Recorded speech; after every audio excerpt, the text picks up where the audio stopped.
Having the 3 guards accompany your group, scheming right against you, Lord Zhao. You have such nerve! I've truly let down the young lady so badly! If Shore turns against me, Grandfather will never forgive you! To die beneath the peony blossoms. Even a lecherous ghost would be dashing.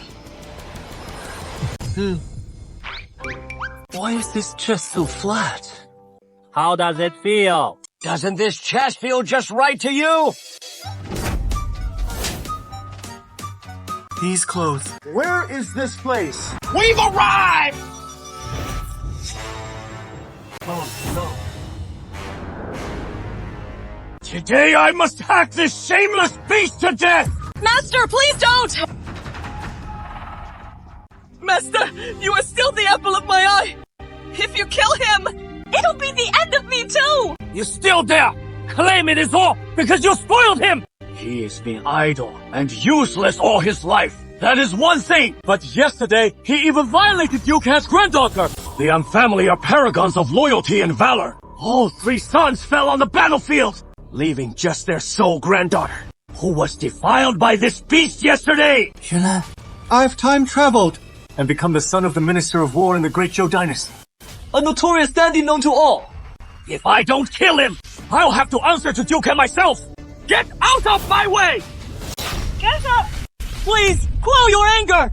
Your son knows his mistake. Shut up! I have no beast of a son like you! Last night I was dead drunk. I truly don't remember what happened after. There must be some misunderstanding in the middle. I've been framed by someone! Framing relies on a despicable wretch like you. A bloody pig and white dog. That mangy yellow dog's bloated body. You useless sack of straw! How could that frame you? They truly aren't trying to frame me. They wanted to frame the Zhao family. What do you mean by that? Sister, if you struck me down right now, it would indeed give Duke and Guo an account. As I said, the matter with his granddaughter would become an ironclad case, and our entire Zhao family would become the laughingstock of the capital. Your reputation as Minister of War and the Zhao family's century-old honor would be utterly lost. All that fooling around has finally given you a brain! Father, I was indeed a scoundrel in the past. But starting today, I'll be different. I vow to share your burdens and resolve your troubles. The Zhao family is speechless. Ease my worries.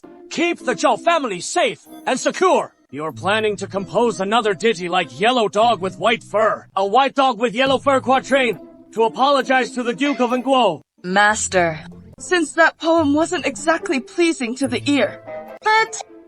But it rhymes, right? Exactly. Silly dogs, white dogs. It is pretty adorable, isn't it? Adorable!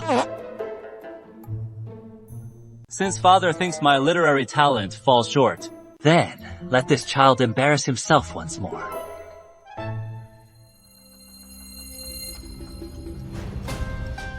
Zhao Ke with ornate tassels. Ooh, style fringes! Wu Ke gleaming like frost and snow. Zhao Ke, a true scion of our Zhao clan! This opening has quite the heroic flair. Silver saddle upon a white steed, galloping like a shooting star. 1 kill every 10 steps. 1,000 miles, no trace behind. Once done, brush clothes and depart. Deeply conceal body and name. Little Bo, did you see that? You finally come into your own! What are you doing up there so high? Come down at once! Father, now you'll surely heed my words, won't you? Don't come any closer! Put down the blade!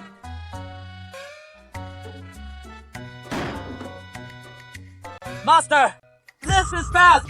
What is the panic? The sky's falling! Lord Hanguo, the chief steward of the Duke of Han's household, Jin Zi, has arrived! As instructed. Pardon the intrusion.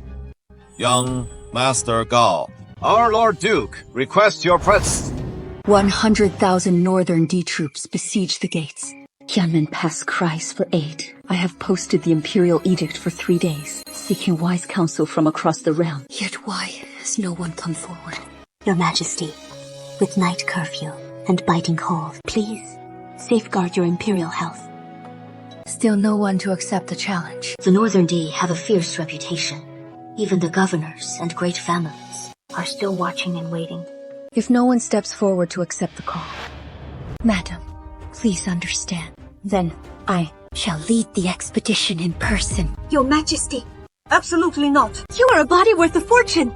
How can you personally risk the battlefield? I am willing to go in your Majesty's stead.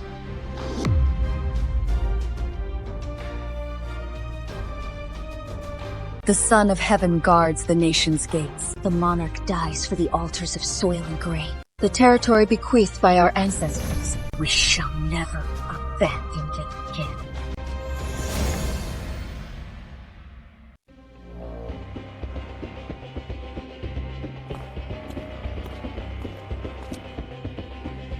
Young Zhao Yi pays his respects to the Duke.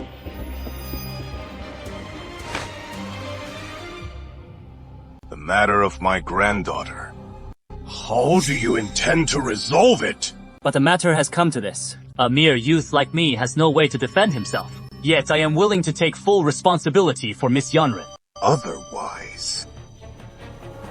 How? What responsibility? With that so-called talent of yours. A world-famous yellow dog with white fur. The white dog with seeds upon its back. Or do you think the honor of my Dukin's household can be upheld by a few lines of your doggerel poetry? My Lord Duke, I know full well, no matter what I say, you will not believe me, but I give you my word. I will take responsibility for Yanren. Now the Northern Dai invade their armies at our gates. His Majesty has posted the imperial call, seeking strategies to repel the foe. Though I am unworthy, I vow to drive back the enemy for Great Zhou. A foppish young dandy seeks to resolve the border crisis that leaves the entire court of civil and military officials at a loss. What a grandest that would be! So what if the northern foes invade? Though I am advanced in years, I can still wield a spear and slay even the fiercest warhorses. Dispatch a few enemy curs. No need for whelps like you to shame yourselves on the field.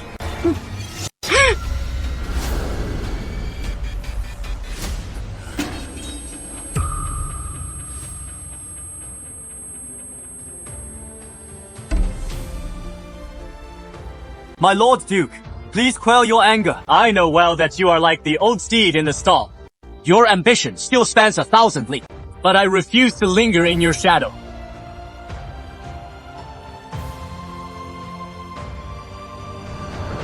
Grant me this chance, my Lord Duke. If I can repel the enemy for Great Zhou, it will prove I am no useless fool.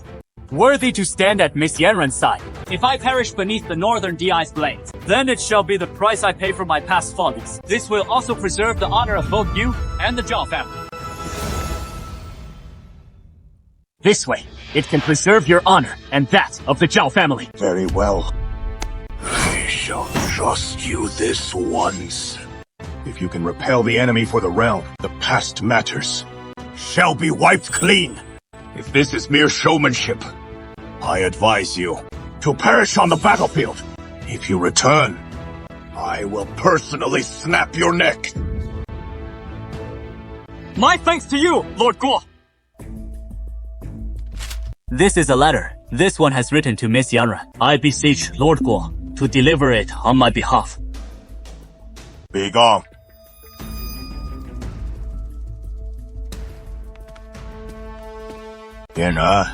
He has left. Come out now.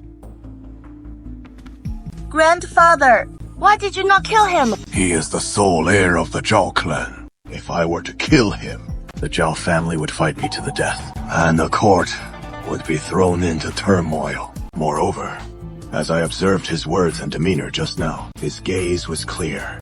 His responses measured. Especially those final words of his. They did not seem as unworthy as the rumors suggest. Grandfather, why are you speaking up for him? He is nothing but a lecherous rogue. And who knows what filthy words fill this letter? Take a look. It won't hurt to read it before discarding. I refuse. It would sully my eyes. Read it first, then decide. What could it possibly be? Just more vile nonsense unfit for eyes. And everyone knows Zhao Yi is no different. graceful as a startled swan, soaring like a roaming dragon. From the Rhapsody on the Luo goddess, he likens you to the goddess of the law. Surely not the work of some Westro playboy. Could it be that this young man has been hiding his true talents all along?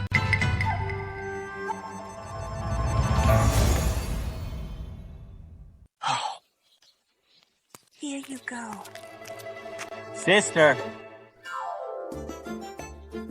Oh, is this arm alright? Is this leg alright? No. It is fine. It is fine. It is fine. It is fine. Brother, are you alright? Yeah. Oh, perfectly fine.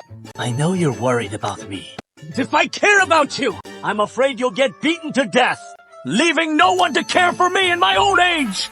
That is odd. How could the Duke have let you off so easily? Because I told the Duke I'll take responsibility for Miss Yeren. How could someone like me be worthy of the Duke of his precious daughter?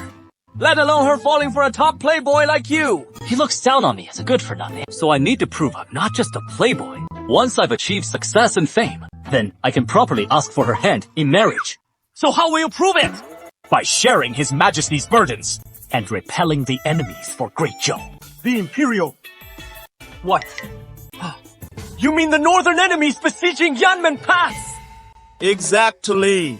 This Imperial edict calling for strategies to repel the enemy. I accepted it before I even went to the Dukes.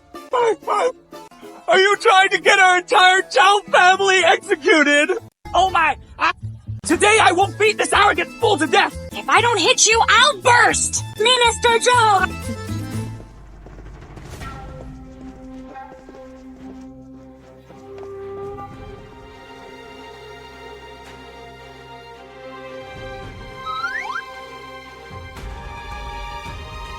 You are Zhao Yi. Yes, Shusa. By His Majesty's oral decree, Zhao Yi is to enter the palace immediately to see the Emperor. Konglin. Nangon Konglin. Hear me out. This imperialist, my son accidentally tripped and fell. Oh, it got broken. So it doesn't count. Doesn't count, right? Minister Zhao, General Mo only knows the imperial list has already been claimed. No matter if young Master Zhao goes there on foot, runs all the way, or even stumbles his way there, the die is cast. No turning back now. Let's go. We're done for... Hey, Dad, you can rest easy. I'm taking the imperial list, not to go off and die, but to achieve great deeds and make my name. Lead the way to generalship and court honors. Commander. I hope your skills match that bold talk. It is over. It is over. This time, we're really in for it. The whole family's doomed.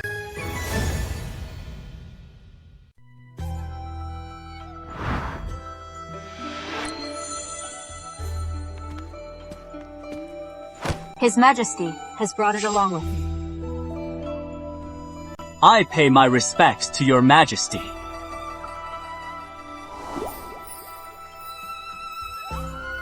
Changshi speaks with sincerity. If he could latch onto the Empress's favor, then he could strut through life unchallenged. His appearance is quite presentable. I hear you stirred up quite the commotion in the capital a few days ago. In response to your Majesty, this young man lost his composure after drinking and feels ashamed before Duke Angguo. I have made a fool of myself before your Majesty. A lapse in virtue after drinking. So, unveiling the imperial edict was also a drunken lapse. Zhao Shi's self, even if it leads to his downfall.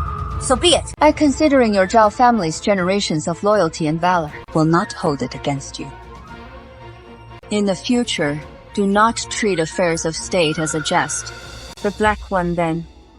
Young Master Zhao, please proceed. Your Majesty, the imperial edict is no trivial matter. It is not child's play, but a recognition of the national peril at hand, where every man bears a duty. He harbors this resolve, which merits encouragement. Yet affairs of state are not mere cockfights or dog races, nor something a mere dandy like you can manage.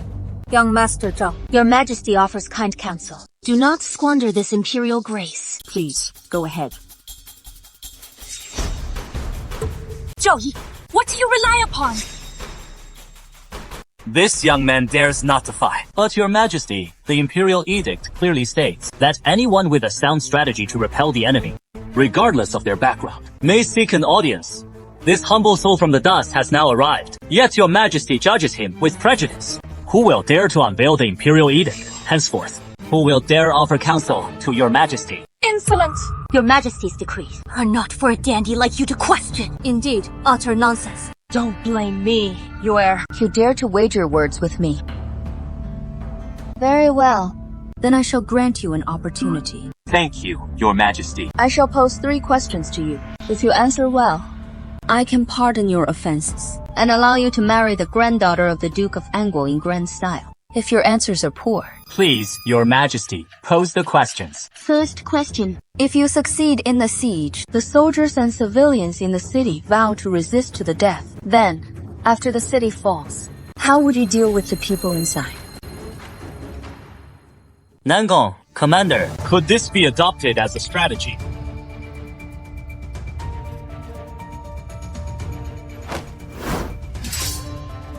I shall use this sword as the measure for the city's residents. Any who stand taller than this sword Shall be executed. What do you think? Those taller than the sword are mostly young and able-bodied men. Execute the young and strong, yet spare the elderly and children. This answer lacks originality and holds no value.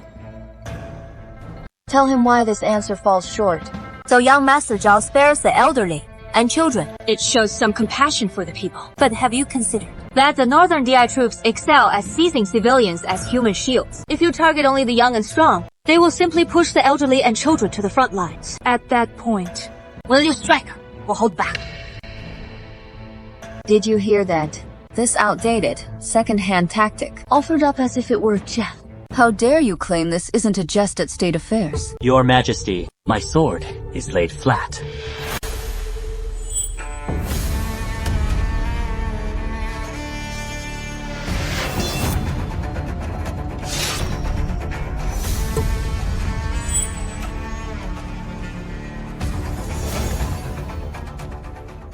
Step forward and speak.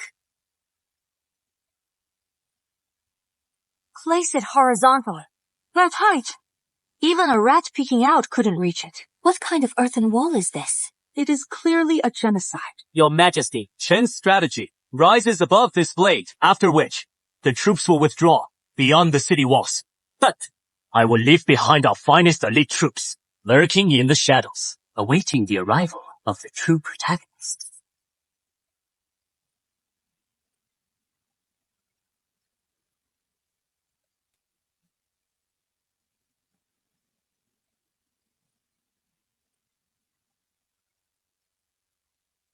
Father, mother, your son, swear, as long as Xiao draws breath, the people of Great Zhou shall repay their blood debt in blood.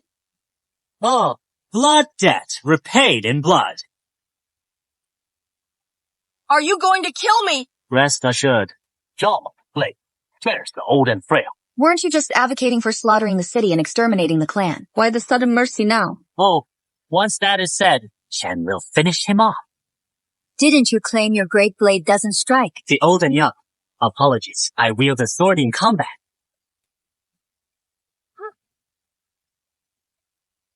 Then, strike him down with a single sword. How presumptuous. The Great Zhou won't tolerate such insolence. How can you slaughter the innocent like this? Especially when it is just a child.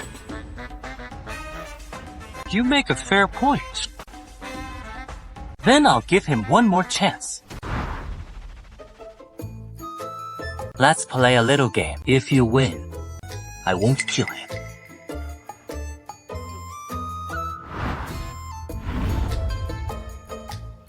Choose now, choose correctly, and you'll live. What does this mean? If he chooses the sword, it shows this child harbors deep killing intent. He cannot be spared. What about the books? That would prove he has a cunning and devious mind.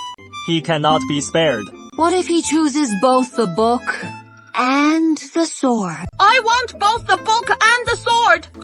At such a young age, his greed is already overwhelming. He cannot be spared. Then, strike him down with a sword. That is the right answer.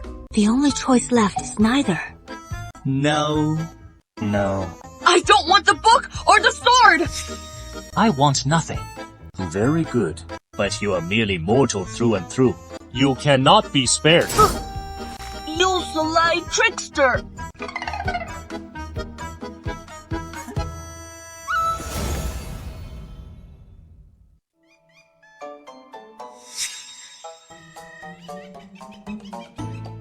What do you mean?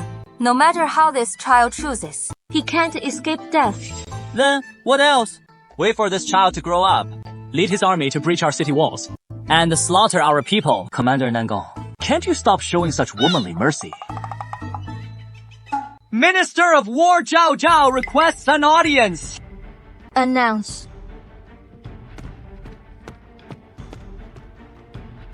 Why is there still a sword on the ground?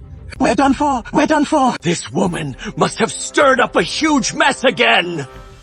Oh, Your Majesty! My unworthy son is arrogant and ignorant. Please, Your Majesty, show mercy! Spare his life. I failed to discipline my son properly. I offer my merits to atone for him. Not only that, Come, sit. Listen to what your son has to say. Gao Jin. Thank you, Your Majesty. My first question. Your answer was barely satisfactory. Acceptable. Next. Is the second question. The first question was surprisingly okay. Then we're doomed. He definitely won't survive the second one. Over the 100 years of the Great Zhou dynasty, the bureaucratic system is deeply entrenched. Corruption persists despite repeated prohibitions. Do you have a good strategy? Your Majesty, I have two strategies. One overt and one covert. The overt one, establish inquiry platforms in each prefecture, where the people can question, and officials must respond, with everything recorded, and announced to the realm. He is mad. This scoundrel wants to strip away the dignity of every civil and military official in the court and the provinces, and roast them over the fire! What about the covert strategy? Your Majesty could establish a special agency, headed by Your Majesty's most trusted eunuchs, oversee all officials, patrol the realm. This institution answers solely to His Majesty. Authorized by imperial prerogative. Execute. First, report later.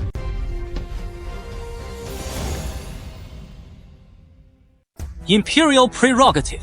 Strike first, then report back. Your Majesty, this is utter nonsense! Please, Your Majesty, take a good look at him! What a clever pair, one in the light, one in the shadows. One lax, one steadfast. The final one. The northern enemy, S-100,000 troops, are now arrayed outside the pass. Our army has suffered defeat after defeat. Do you have a strategy to repel the enemy? Your Majesty, I volunteer for battle. Chen Yue here. I nominate my father as commander-in-chief, with myself as his deputy. We will lead the troops on campaign, and within 3 months, ensure the 100,000 northern Didai invaders never return. If we fail to triumph, my father and I will face execution together. You're really screwing me over, kid! Why did I have to raise such a jinx? Minister, what say you? I can. No sense in it. Very well.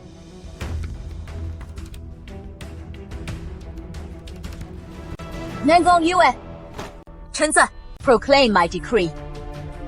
Promote Minister of War Zhao, Zhang to General Jianbei. His son Zhao Yi as vanguard, 4 divisions strong, 3 in reserve. Provide your own supplies. Within 3 months, drive back the northern deep. Yes! Thank you, Your Majesty.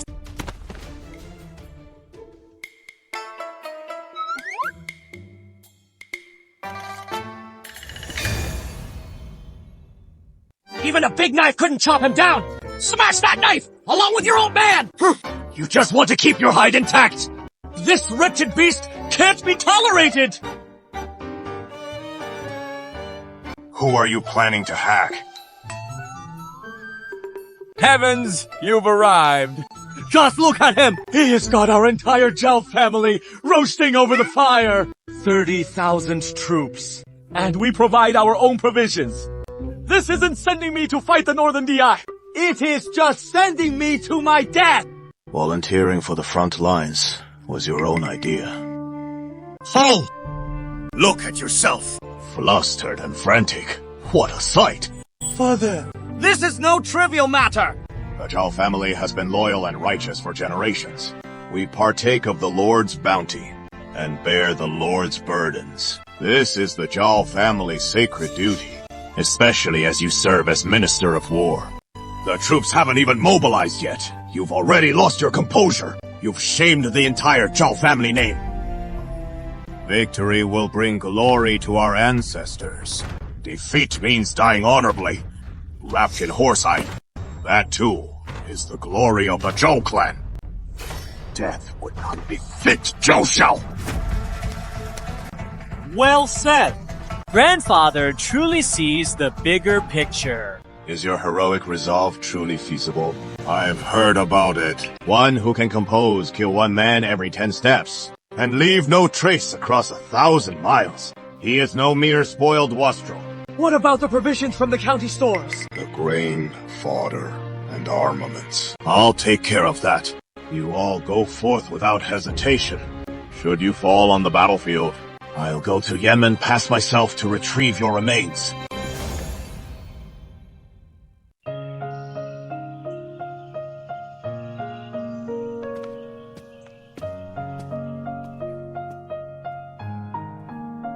Zhao Yi and the Zhao family army will set off for Yanmen Pass tomorrow. Let him go wherever he pleases. What does it have to do with me? That kid's really risking it all this time. I heard he volunteered himself to lead the vanguard. Vanguard? He knows nothing of war. He'd only cause trouble on the battlefield. What if? What if he dies there? Grandpa, who cares whether he lives or dies? People like him are best off never coming back. To spare us. Spare us what? From getting upset. Or from recalling that peace. The peace that compared you to the Luo goddess. If he truly dies at Yanmen Pass, the past can be put behind us. Our Zhou family can grate our teeth and bear it, and slowly let it fade from memory. If he returns alive, at least it would prove that all of us misjudged him. Worth setting aside our prejudices and seeing him in a new light. You wretch, what do you think?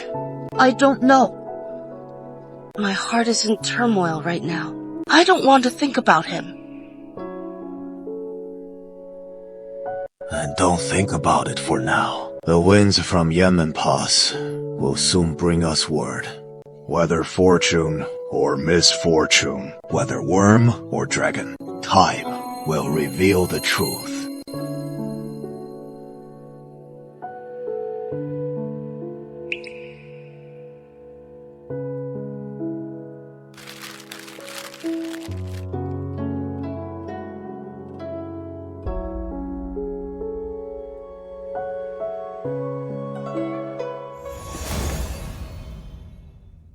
Young master, take this with you.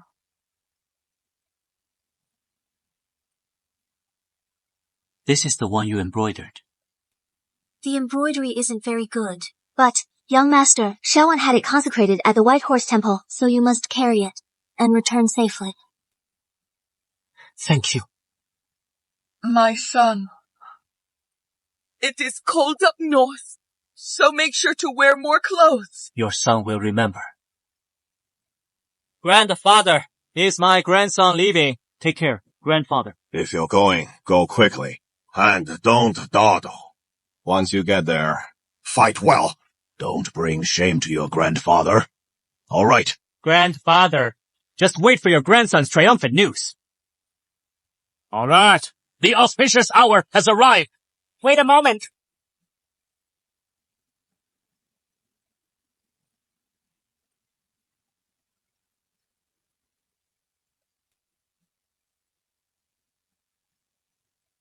You rascal. You've really grown up.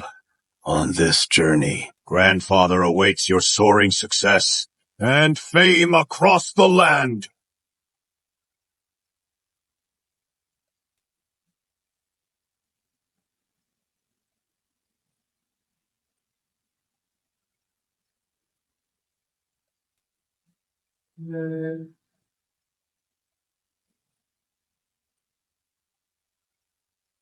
I truly hope you can give us a surprise.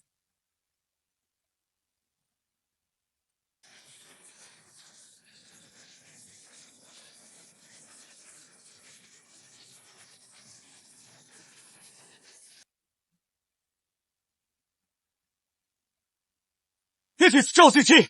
Hurry and notify the general!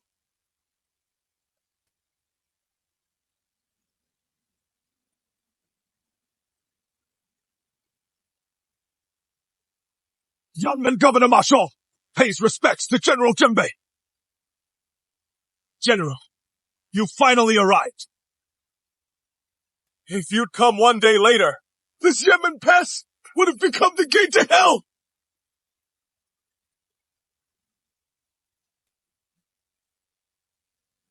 General, the pass has been sealed off by the enemy, who are assaulting it without regard for their losses. Our rolling stones and logs are completely exhausted. We have scarcely any arrows left. The soldiers haven't closed their eyes for 3 days and nights. Marshal, Yanmen Pass is the world's mightiest stronghold, with elite troops and ample grain. So why were you driven to such desperation in mere days? Was it negligence in peacetime defenses? Or is it that the soldiers are all spineless cowards without the guts to fight? General, this humble general is incompetent and has failed to hold the pass. I deserve the severest punishment. What? If you claim this humble general was slack, then you're calling our brothers cowards. I won't stand for that. Even in death, we refuse to yield. Then tell me, how exactly did you fight this battle? If it is a fair and square fight, sword against sword, spear against spear, even another 100,000 northern dogs, we wouldn't fear them. But this time it is different. These northern invaders this time are damn crafty! Our marching routes, changing of the guard shifts, even the locations of our grain and fodder stockpiles. They seem to know it all crystal clear. We dispatched troops to Dongcha, and their main force struck right at our weakest western wall. So we set up an ambush for them. But they just took a detour. General, this battle's been utterly frustrating!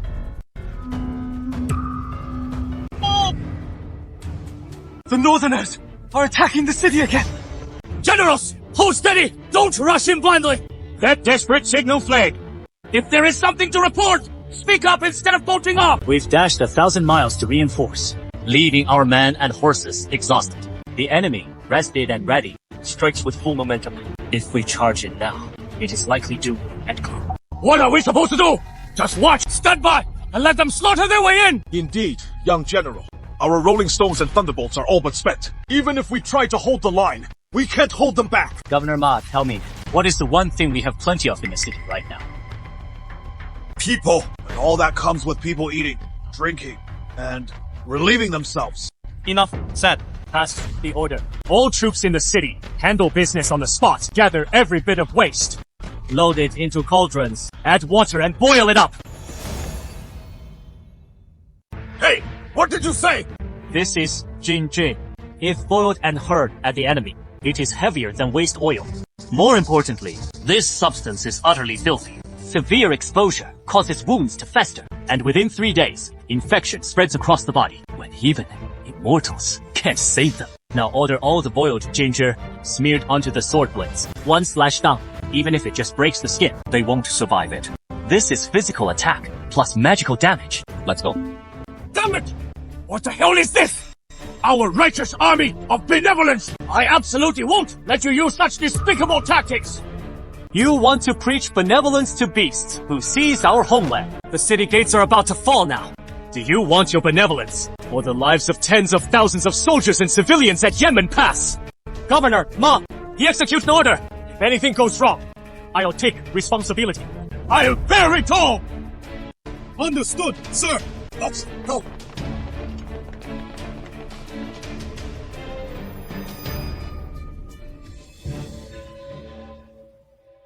Warriors, the city before us is the final barrier of the Central Plains. Once we breach it, we march straight to Luoyang. Then, the vast fertile lands of the Central Plains will be ours for the taking.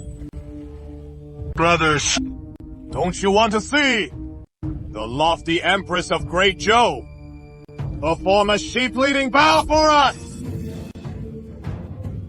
Don't you want to see those self-proclaimed civilized Zhou people groveling at our feet? Don't you want to plunder their wealth? Seize their women? Just imagine it! I will lead the first to charge into the city. 100 gold pieces as reward. Granted 100 households. To me!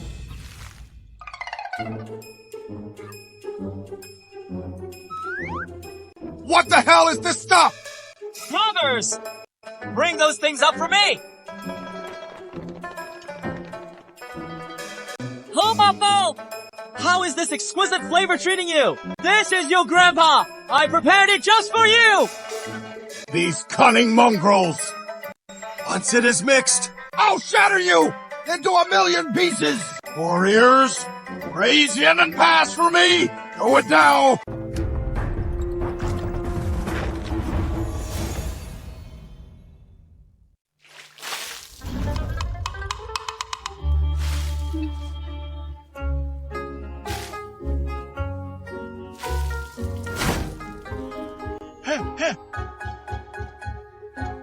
You bunch of dogs! You have no martial virtue!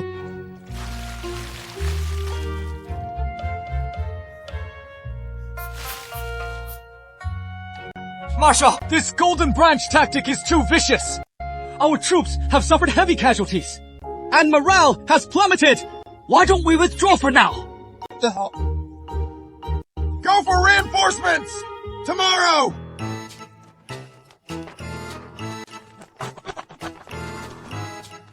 Let them. I can come up with it myself! Zhao Zhao has always been upright and honorable. I've never resorted to such despicable tactics. Whether it is noble or base doesn't matter. As long as it repels the enemy, that is the best strategy. Retreat the troops! This stuff really makes people nauseous. What is the damn use? Oh! General! Young General! Brilliant! Truly defiant! The northern invaders actually retreated! They've retreated! Yes, General. The Northers weren't beaten back. They were grossed out by the Golden Branch and retreated. Young General, that move of yours is way too dirty. As long as it is effective. Holding out was just the appetizer. Tonight, we'll make sure they get a good rest. Ajol?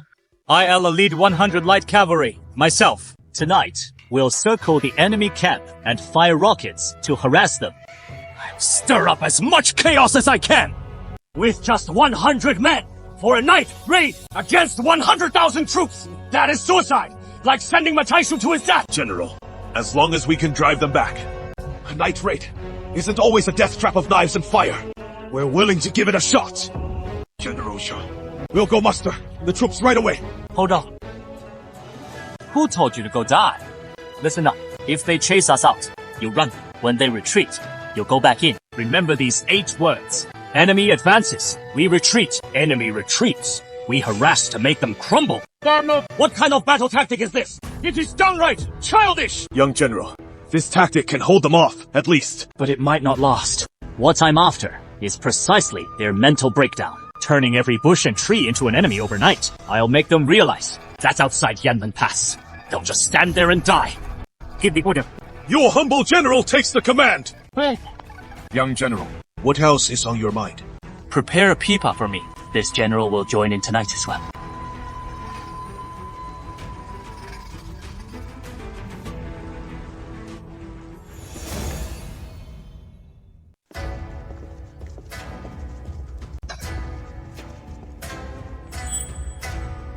Trish, A bunch of trash! Our 100,000! Strong army got blocked by a pack of wimps using shit and piss! Swift a scholar! Masha, it is not that our brothers are cowards. It is just that those Zhou bastards' tactics are way too underhanded. That Zhao Zhao's a seasoned general, after all. Yet he stoops to such dirty, low-down tricks! Reporting to the marshal, based on the intel I've gathered, the one defending the city this time isn't Zhao Zhao. It is his son, Zhao Yin.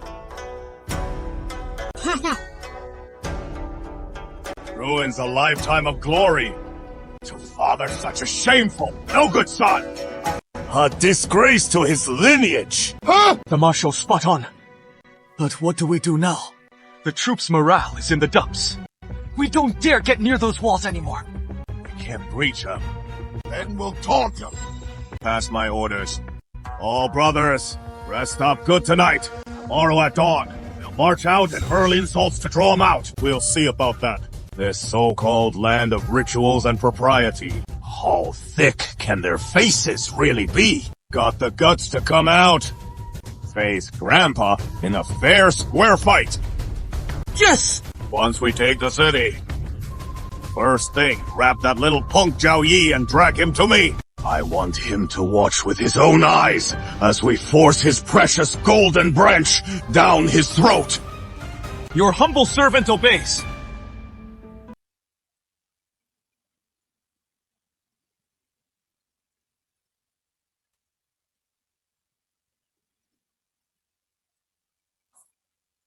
Speak up. A pack of filthy rats!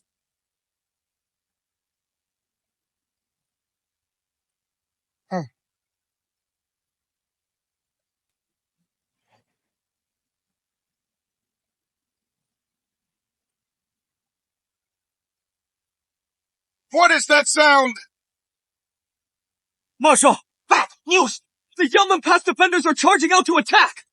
Good. That is just what we wanted. I was racking my brain on how to break through the pass. And now, they've come knocking themselves. Can't blame anyone but them now. Charge!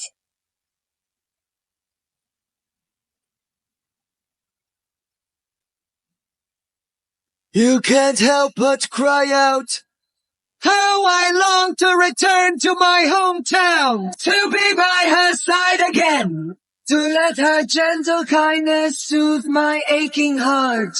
Let me return to my hometown for the night, to be by my beloved side once more. May his broken gong and rotten bones, and that foul mouth of his beast smashed to pieces. Charge her! Marshal! Today's lullaby has been sung, wishing to the marshal sweet dreams of homesickness! Run, brothers! You bunch of spineless cowards. All you know are these despicable tricks! Withdraw! Get the hell back and sleep!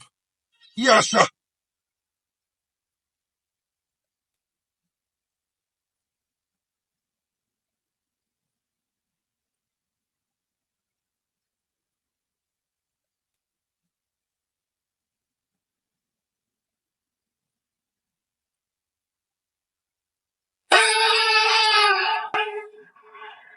Can't finish them off! Now the Yanmen pass defenders are charging at us again! Damn it. Is there no end to this? You think I'm some dough you can pinch?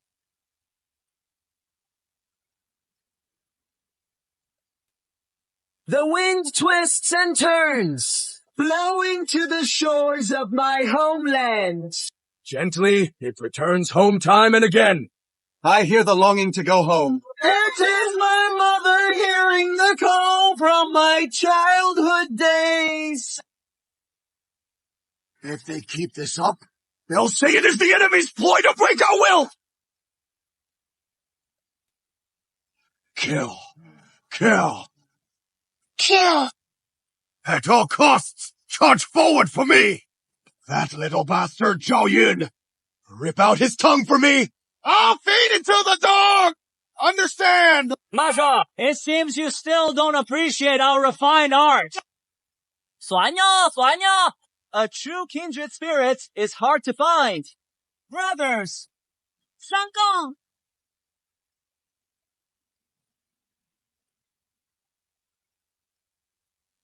You incompetent rats! All you do is hide your heads and show your tails! Tomorrow, this marshal will lead the army in person and curse your ancestors for 18 generations!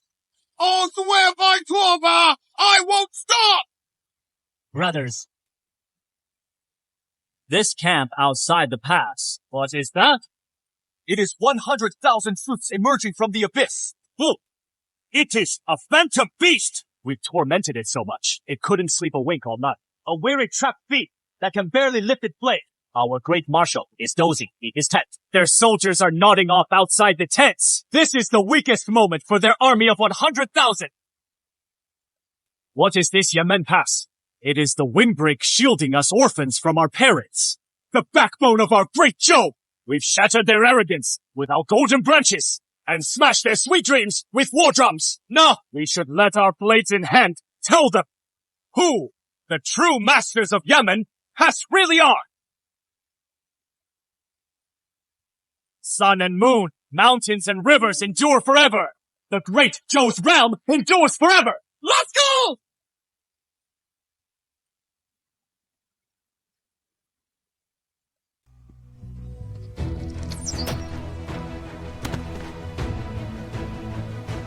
Most of them are scared out of their wits! Get up quick! Get up quick! Hurry! Hurry! Hurry up! Hurry! And move! Get up! Now! Marshal! Marshal! Bad news! The enemy's attacking again! Cut it out. That kid's back at it. Can't get enough, huh? Tell the troops, no need to panic. That is a damn fool crying wolf again. Let us beat the drums. Let them put on their show. No need to bother the marshal. This time it is really different. The British have truly come in force. Their main army swarming out in full. Now charging straight for our camp, saying to catch us off guard while we're worn out and raise our camp to the ground. What a bit. I say it is bogus. And it damn well is. Who dares to rattle the troops' morale? I'll bash his skull in! Get down! What is that noise? Enemy ships have breached the gate. They're storming in! Our forces are rushing to meet them! Masha, we should pull back first and dodge their sharp edge for now. I'll steer clear of their main thrust. Here's all! Oh, good. Tell me more! Quick, everyone fall back together! Main camp withdraws 30 li!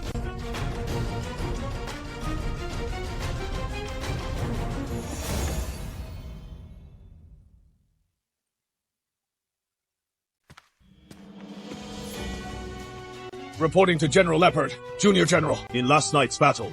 Our army achieved a great victory!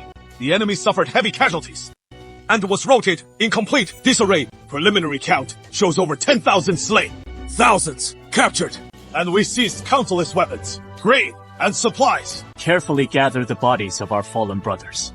Find a spot with good feng shui to bury them, and erect monuments. Right. Also, gather up the bodies of those northern barbarians. What for? Gathering the northern barbarians' corpses! Are you planning to bury them and set up monuments too? Yes, Junior General. Enemies who die on the battlefield, by custom, are either buried where they fall, or left for wild dogs to devour. So what are you collecting them for? To bury them? To feed the wild dogs. That would be far too lenient, huh? What exactly are you planning? The weather is growing hotter now. These bodies will start rotting in under 3 days, and could even breed plague. Then, we dump them upstream of the enemy's water source, polluting their supply. If they drink it, at best, they'll suffer vomiting and diarrhea. At worst, catch the plague, with none surviving. This will shatter the enemy's morale, forcing them to retreat. Exactly, and our army achieves victory without fighting. Precisely. Nonsense! The dead deserve respect! Even if they are foes, they shouldn't suffer such desecration! Such desecration? Have you forgotten how many brothers we lost yesterday? When the northern enemies attacked the city, did they show any respect for the dead? When they slaughtered the village, did they leave a single whole body for the villagers? But father! Our forces are too few. Our supplies are limited. We can't afford to drag this out, nor can we sustain a prolonged fight. Either we use the plague to drive them back now, or we wait for them to rest and regroup. Then, return to raise Yanmen Pass to the ground. Do as the young general says. I'll take your life!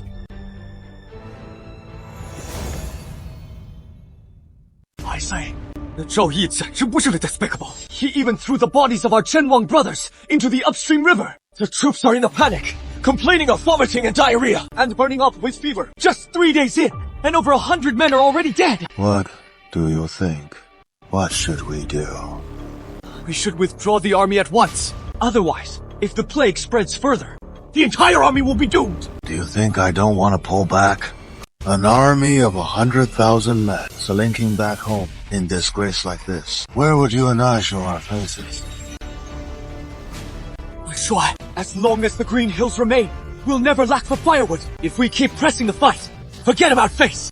Our lives won't even be spared. One more charge.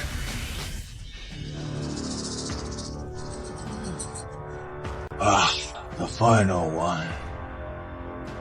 Zhao Yi has stolen Bo, Wang's brothers. Keep urging me to storm Yanmen Pass once more. We won't take it this time either. I'm only human, after all. Let me think it over! Marshal! Marshal! Summon the men! General, convey the marshal's orders! A battalion, withdraw!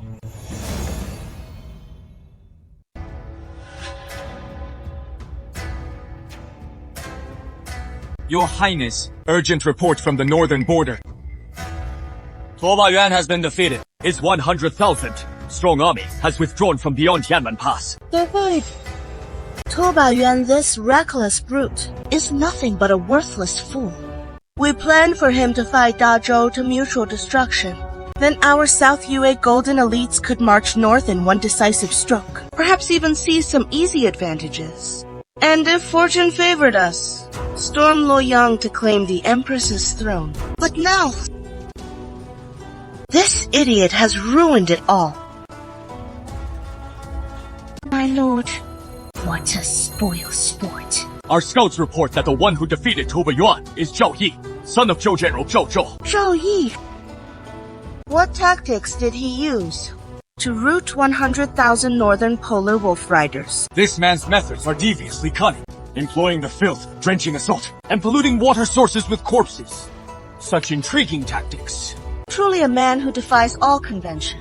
Unlike those pedantic fools droning on about benevolence and morality, a man like that is truly fascinating. Understood. You may withdraw. Keep monitoring the situation in Dazhou. If any news arrives, report it immediately, especially regarding this one, Zhao Yi. Continue.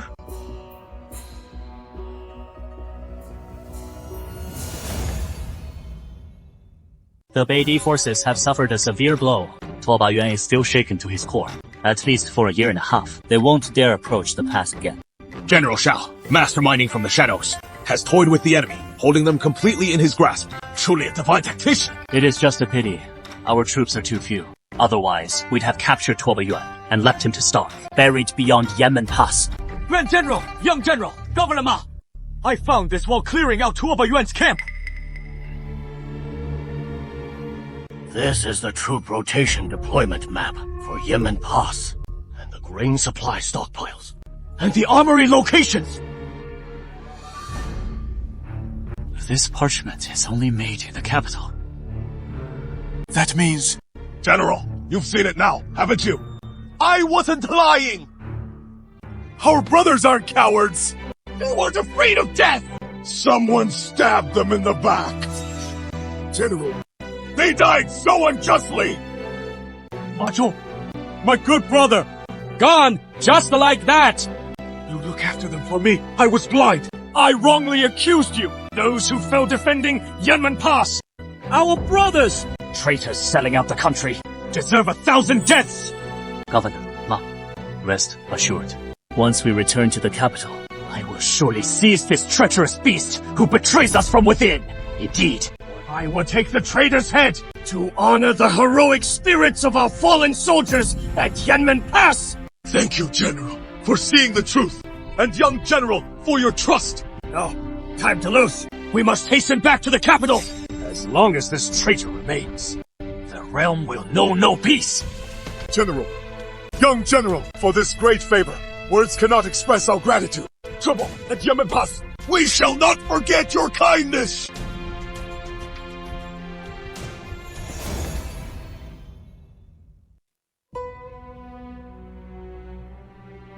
Burning the golden branches. The midnight harassment is the origin of the poem.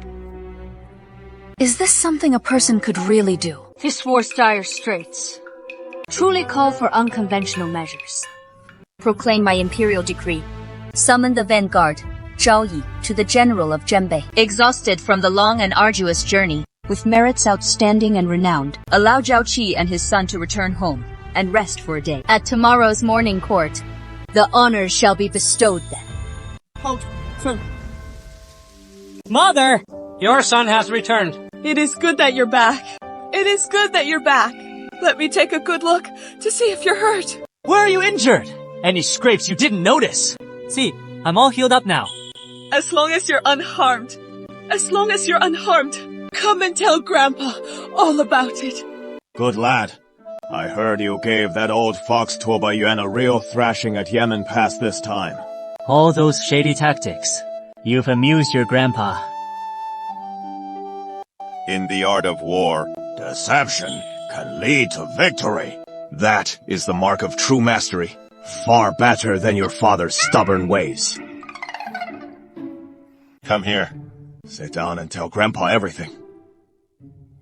Grandpa, this time at Yanmen Pass, we did win, but the victory was too costly and too heartbreaking. Oh, what makes it so unjust? This is what I found in Tuoba Yuan's camp, left behind in the enemy's hasty retreat, not fully burned. This is the defense map of Yanmen Pass, with marching routes and granary locations, accurate to the detail. Now look at this line of small characters above. Though most of it is burned away, but the handwriting style is clearly the Shoujing script, commonly used by officials of our Great Zhou. It is absolutely not the Shoujing style the Northern DI could produce. Very... Well, it seems some people don't want us to defend Yanmen Pass, wanting to disrupt the peace of our Great Zhou. Even if I have to dig 3 feet into the ground, I will drag out this traitor who brings calamity to the nation, and that wild beast from beyond 10 Lai. Face justice. Stay calm. Don't rush. Before we have solid evidence, don't alert anyone yet, lest we alert the enemy. Father, are we just going to let this beast roam free? Bringing ruin to the nation! Don't be hasty. Thus, this crisis at Yanmen Pass has not only thwarted the Northern D, but also humiliated certain individuals, disrupted their grand schemes. How could they let it go easily and swallow their pride? Grandfather, what do you mean? Tomorrow in court, those people won't be able to hold back and will expose themselves. Either accuse you of improper methods or slander you. So tomorrow's court will be the battlefield. All of you, keep your eyes wide open and see clearly which blind fools dare to step forward. Grandfather, rest assured. Tomorrow in court, your grandson will deal with them properly. Long live! Long live! Long live! 周爱卿 rise. Thank you for that gentle smile!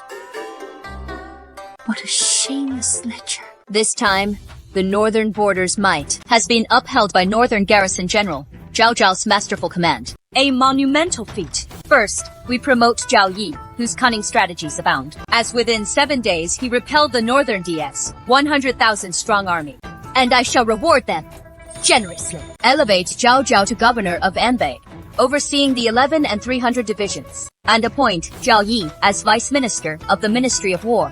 6th rank. Bestow 1,000 taels of gold, brocade silks, and fine white furs. We thank your majesty for this imperial grace! Withdraw. No.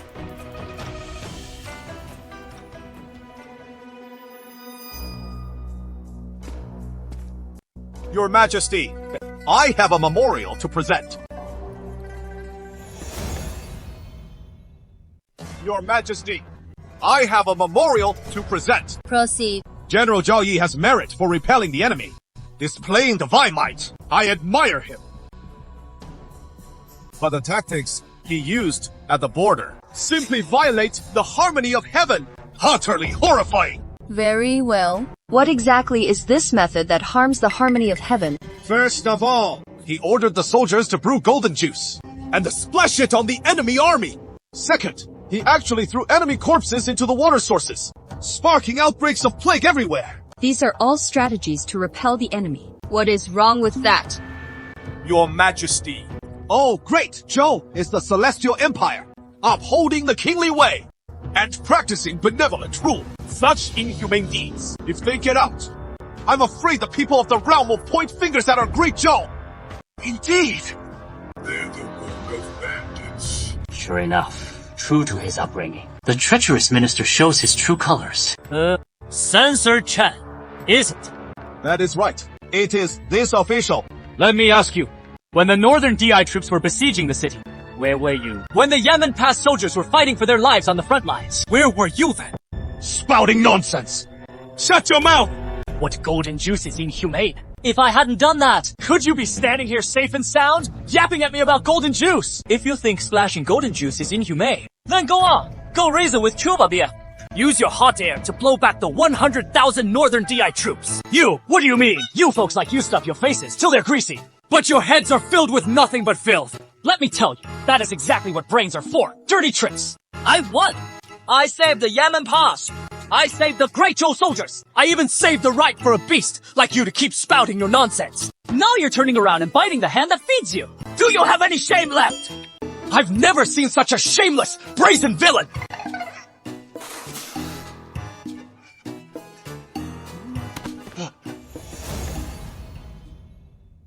Oh, all right. Lord Chen has fainted. This mouth is even more venomous than a golden bow. Your Majesty, he has spat blood. Quickly assist Censor Chen in retiring, and summon the imperial physicians to treat him with utmost care. Your Majesty, though the censor's words were overly vehement, his concerns are not without merit. With the water source now lost in our current strategy, such an ingenious scheme may succeed once, but not twice.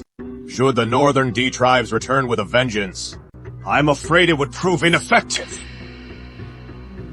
Though the northern DI have withdrawn, their roots remain uneradicated. And they are, after all, a foreign power. Do my loyal subjects have any sound strategies? This Chen Zheng is merely a vanguard pawn. The true viper lurks in the shadows. Since the viper has already revealed its tail, I must devise a way to drag this serpent fully into the light. Your Majesty, I have a stratagem that requires not a single soldier or pawn, yet will bravely weaken the Northern D's national strength. Boasting. Are we, Zhao Yi? Do you take the Northern DI for a camp of paper soldiers? Huh? Something that topples at a mere gust of wind. Precisely. Affairs of state and military import cannot be treated as mere child's play. General Zhao, your noble son has won a single victory. Now you grow so arrogant. I have failed in instructing my son, much to the Prime Minister's chagrin. Insolent whelp. This is Yingguan Hall. No reckless words allowed. Speak freely, Lord Zhao. I wish to hear it as well. What insights do you offer? Your Majesty, my stratagem is straightforward. That land of Beijing is mountainous and densely forested. It abounds in small paths. This deer antler is the prized possession of their capital, draining the enemy's strength immensely. What does the deer antler have to do with it? It is Zhou's idea. Stop beating around the bush. We can publicly announce that His Majesty's health has been unwell of late, and he has a fondness for deer antler. The more, the better. Then dispatch merchant caravans to buy it at exorbitant prices. Using Great Zhou silver to purchase the northern deer's deer antler. What are his true intentions? This Zhao Yi plotting to collude with the enemy and betray the nation! My two lords, mind your words, and do not mislead the people's expectations. If we fail to defeat the enemy, Yanmen Pass will long since have fallen. How then can we repel the Northern D? What are you... Nonsense. Who knows if the Northern DI aren't in league with you, winning a minor skirmish to claim some merit, only to turn around and aid their invasion later. Enough. Lord Xiao, continue. I wish to hear more as well. This high-priced purchase, how exactly will it sap the Northern Dai's vitality? Your Majesty, consider this. Farming is such grueling work, yielding barely enough to scrape by all year long. But hunting deer for antlers is a different matter entirely. Catch just one, and it equals a full year's harvest for them. Thus, the Northern DI will surely plunge the entire nation into turmoil, abandoning their fields and mulberry groves. Indeed. Luring them to indulge in it completely, while our great show severs their deer antler lifeline and blockades their grain supply. In time, the Northern Dai will erupt in civil strife. Your Majesty's plan is clever. But if these good days drag on, and the Northern D court has able ministers, they may yet see through it. And if they do, what of it? This is but the appetizer. The true killing stroke follows. Continue.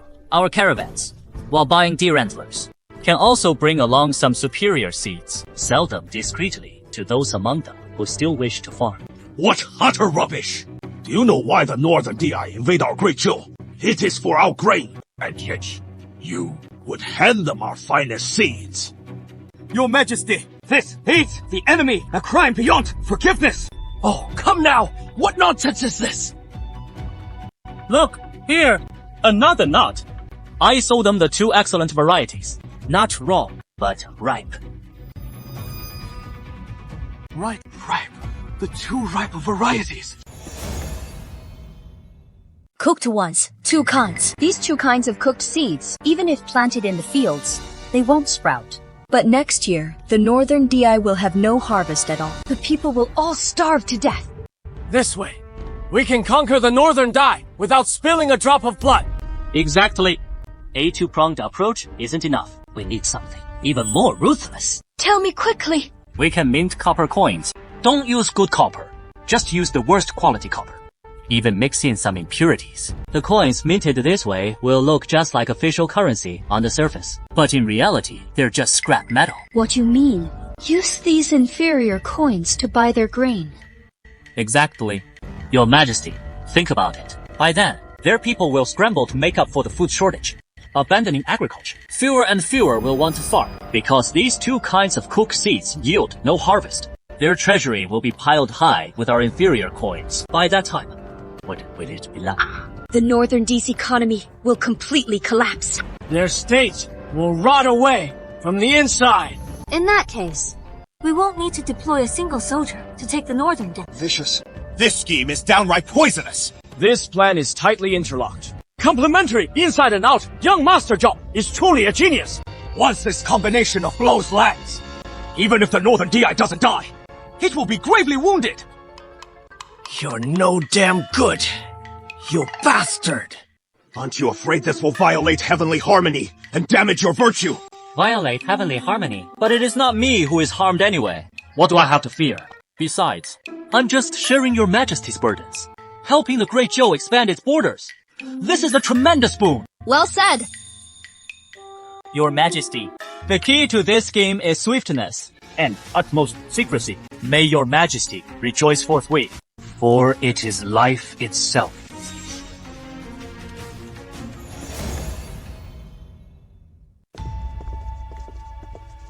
Brat! Stop right there! You know full well there is a traitor in the court. So why reveal all our plans? Do you have any idea what you just said? If even a single word reaches Toba Yue's ears, the entire plan will go up in smoke. If we don't make it public, how can we mobilize? What do you mean? Call me Dad, and I'll tell you. I'm the young general! His Majesty decrees. You are to come to the Imperial study at once. Kid, you better behave yourself later. And keep your mouth shut about what you shouldn't say. Got it? Got it? Got it.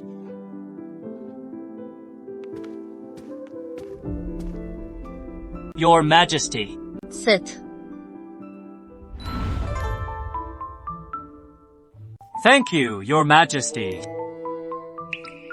Lord Zhao, you handled the Yanmen Pass campaign admirably. And I've heard you shone in another matter as well. What matter does Your Majesty mean? I hear you composed a rhapsody on the Luo goddess for Chu Yanren. With splendid diction and heartfelt sincerity. It is now the talk of the entire capital. It was merely an impromptu piece, Your Majesty. Not worth mentioning. To craft such an enduring masterpiece on the spot. Then, perhaps I should inspire some romance. Myself. Compose a poem for me as well. How about it? Your Majesty. You are the son of heaven, and such romantic verses might ill suit Your Majesty's dignity. Are you afraid of tarnishing my imperial dignity? Or does it touch too close to your heart? I pale far in comparison to Chu Yan, leaving you utterly uninspired. Her robes like drifting clouds, her face like blooming flowers. Spring breeze caresses my sword, dew glistening thick. If not glimpsed atop the mountain of jewels, we'd meet beneath the moon at the Jasper Terrace. In this world, I liken Your Majesty to a celestial star, its imagery soaring to the heavens. Far surpasses the divine beauties in the Luo Shenfu. No mortal splendor can compare. Your Majesty holds a supreme place in my heart. While Miss Chu's beauty graces the mortal realm, yet Your Majesty's bearing is like that of a heavenly goddess. How could mere mortal verse or earthly adornments ever describe it? I fear my glib tongue falls short in expressing my gratitude. If someone manages to send word to the border, I am already aware. But I am also curious. Since you knew there was a traitor in the court, why did you still lay all these plans bare? By disclosing these plans, undercurrents will surely surge throughout the court, and those with guilty hearts will be sitting on pins and needles right now, desperate to pass this information along. So what you're saying is, you deliberately revealed the plans to lure them into action.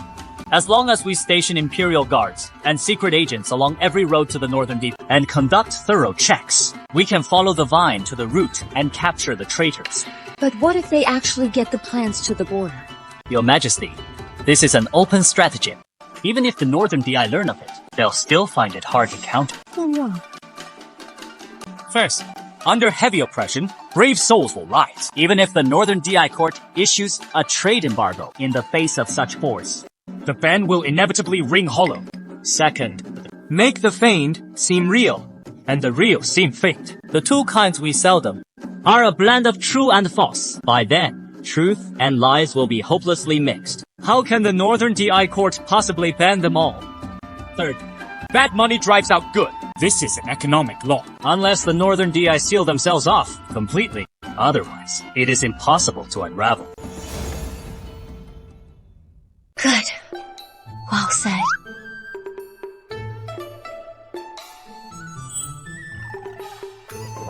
Jai Qing, your strategy is ruthless. Your eyes are so lecherous.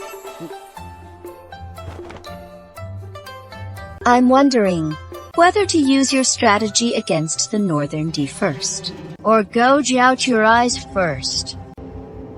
I've exhausted my patience. I'm innocent, Your Majesty! I'm not lecherous. I was just looking at you. The Jade Buddha on your chest, praying for blessings and mercy. So you're saying you were looking at this jade talisman on my chest? That is right, Your Majesty. After offering those 3 ruthless strategies, I feared divine retribution from the heavens, so I instinctively prayed to the Buddha statue for protection. In that case, this misunderstanding is a real mess. Then let me ask you. Earlier, at the court assembly, what were you staring at my legs for? Do I have a jade Buddha on my legs too? Your Majesty, I wasn't looking at your legs. I was looking at the floor beneath your feet. What is so interesting about the floor? Your Majesty, seeing the floor reminded me of something. It is called cement. What is this cement? I've never heard of it. If we build with this substance, our great border defenses will be impregnable as a fortress, even if the northern DI are driven mad by our schemes and desperate to attack. Facing our steel like great wall, they'll only be left gazing in despair. So where is this cement now? Your Majesty, it doesn't exist in the world yet, but I can create it. How long will it take? If quick, a few days. If slow, a month. Very well. Xiaoyi, I'll give you 1 month. If after 1 month, I see no results, then these wandering eyes of yours, I'll take custody of them myself. Thank you for your Majesty's gracious favor. I shall devote myself entirely to your service, unto my dying breath.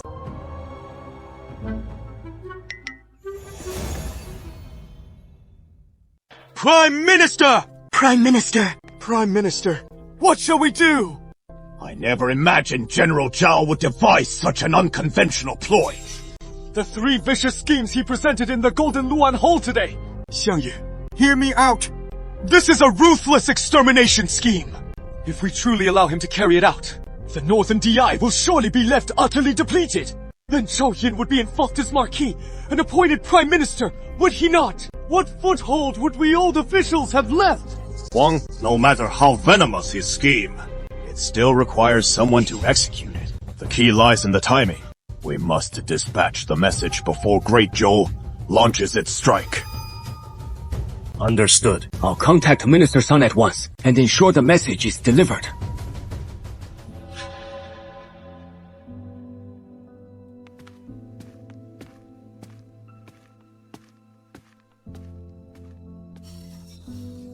What brings you here? Lord Hao, I have come this time to propose marriage. Marriage proposal. As I promised, I will take full responsibility for Miss Yanra. It was only that before, I was merely an unranked commoner. Now, I can at least claim some modest achievements. I cannot make the decision on this matter. You must discuss it with Yanren yourself.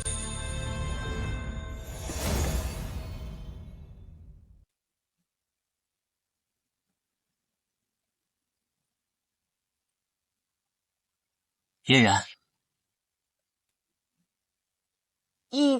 What brings you here? Last time, I boldly presented the young lady with an ode to the Lower River Goddess. I wonder if the young lady has read it. You lecherous rogue. You do possess some unorthodox talent. And even crooked talent is talent, after all. As long as it catches your discerning eye, it would be the greatest honor for this humble one. Smooth talker. Miss Yanren, what happened before was my utter folly. I apologize to you, I know. A single apology is as light as a goose feather. It cannot make up for the harm I caused you. But from this day forward, I, Zhao Yi, swear here and now that, as long as I draw breath for a day, I will protect you completely for that day. I won't let anyone hurt you again. I will take full responsibility for you until the end. Miss Yanren. Of course, I won't force this matter on you. If the young lady is pleased, a nod will suffice. If not, simply refuse. Or perhaps the young lady could return home and give it some thought. Then give me your reply. This moment, it matters. Then, allow me to tell you a story, young lady, to ease your boredom. What fine tale could you possibly tell? Surely it is not about how you broke the golden branch. Off with you. Long, long ago, there was a place called Zhu Village. In this village, there lived an exceedingly beautiful young lady named Zhu Yingtai. This Miss Zhu always fancied disguising herself as a man to attend the academy beyond the village. A woman seeking knowledge. She did.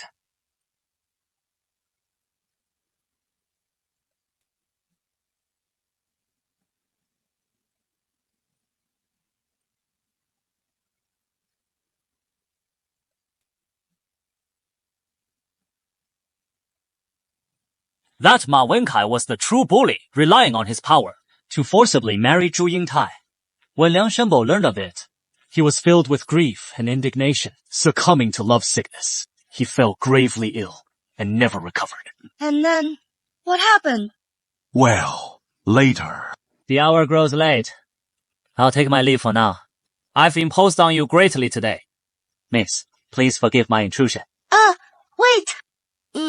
When will you come again next time? What is the matter? Can't bear to see me go already. Who said I can't bear to let you go? I just want to hear the rest of the story. Want to know what happens next? Then come to the Zhao residence and find me.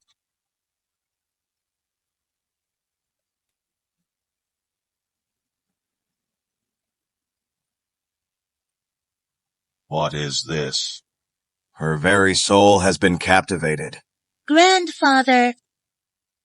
The battle at Yanmen Pass. He truly made a name for himself. That boy has been hiding his talents. But Yera, what he did to you, leaves a thorn in grandfather's heart that won't go away.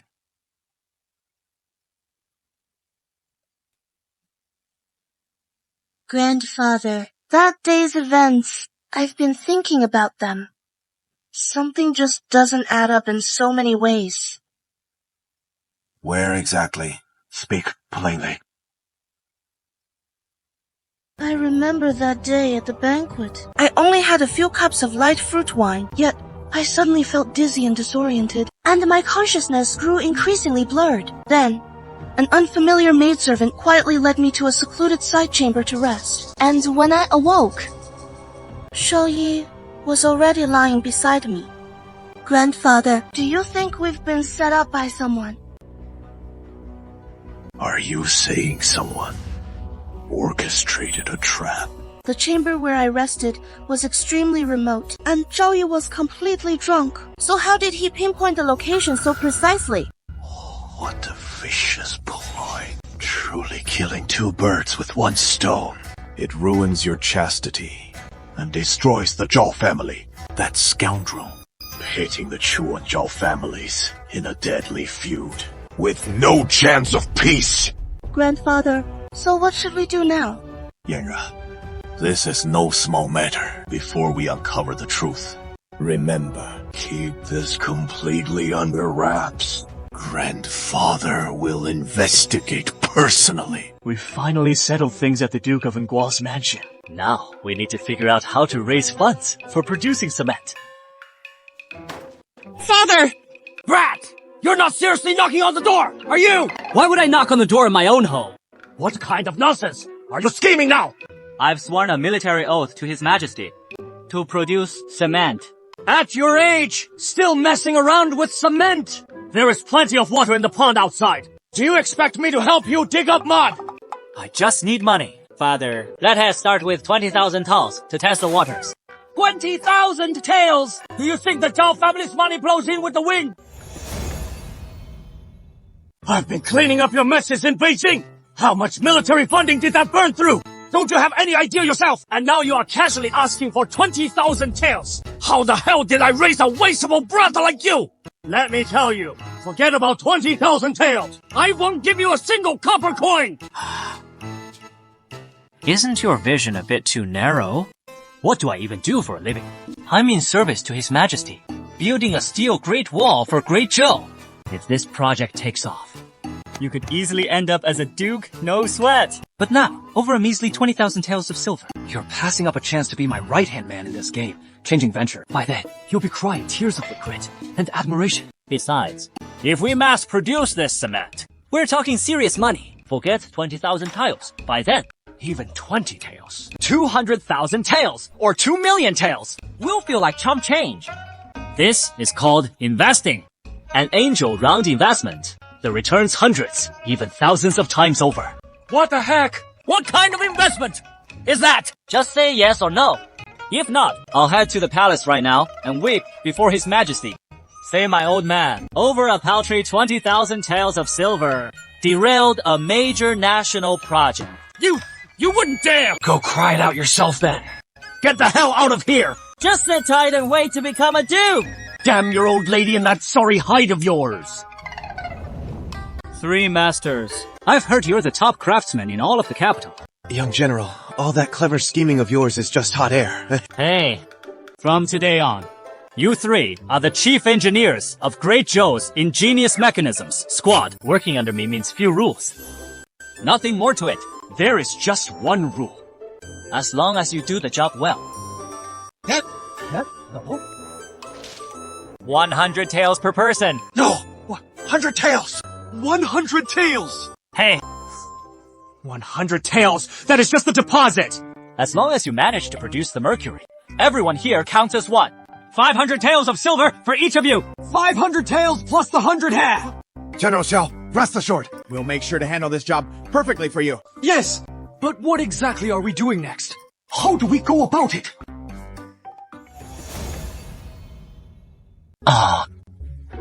This is simple. What about you guys? Come with me outside the city to find two things. One kind. It is a gray stone that crumbles when you pinch it with your fingers. That is limestone. The second one. Go find that sticky, gooey soil. The stickier, the better. Why does the young general want these? Or maybe to build houses with mud? You all, help me find some godforsaken spot. And dig a kiln there. Mix the limestone and clay you find together. Grind them into powder. Put them in the kiln in certain proportions. And burn them fiercely until you produce cement. I've forgotten the exact ratios. Whatever. Just try a few different ratios. Keep at it until you get it right. No need to worry if you ruin some materials. Young General, we'll give it our all. That is the spirit. Keep it up. I believe in you guys. Sunbin! Sunbin! Sunbin! No duties today. Off to the pleasure quarters for some entertainment.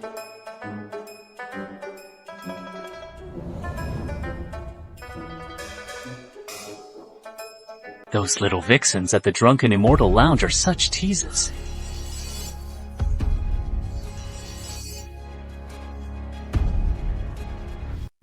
You damn little bastard! I gave you 20,000 taels to handle proper business, not to go chasing skirts with those courtesans! You prodigal wastrel! Today I'm chopping your legs off! Your brother-in-law! I won't chop off the legs of you, born into the Zhao family legacy! Or I won't bear the Zhao surname anymore! Sister, you don't even ask what I went there to do, and you're already raising your knife to hack me down. Do you really think I take 20,000 tiles of silver and waste it on nothing proper? That is the kind of person I am in your eyes now. It really chills my heart. You're the one feeling killed! Damn it! I saw you coming out of Zuixian Tower with my own eyes! And you still want to make excuses! I did come out of Zuixian Tower, but I'm not making excuses. I went there to conduct market research. You went to a brothel for market research! Why not say you went to the latrine to inspect food safety? Father, your mindset is so outdated. What kind of place is Zuixian Tower? The most upscale entertainment establishment in the entire capital. What am I trying to do? I'm aiming to upgrade the industry. What does industrial upgrading mean? Just to think about it. If you go to a place like Zuixian Tower and cram into the main hall with a bunch of other gentlemen, listening to a single girl perform songs on stage, or would you prefer a private boudoir with enchanting beauty, where a girl uses expert techniques to massage and loosen your muscles, to relieve your fatigue, and have her sweetly call you brother?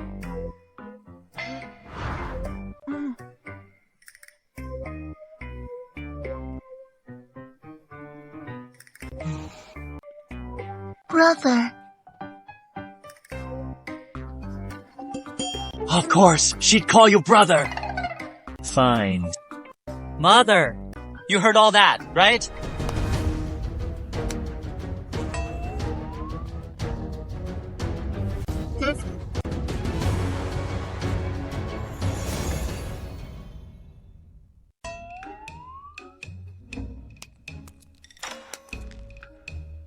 My lord, I'll head back to the room and we'll have a proper talk. Which little vixen is trying to call you brother?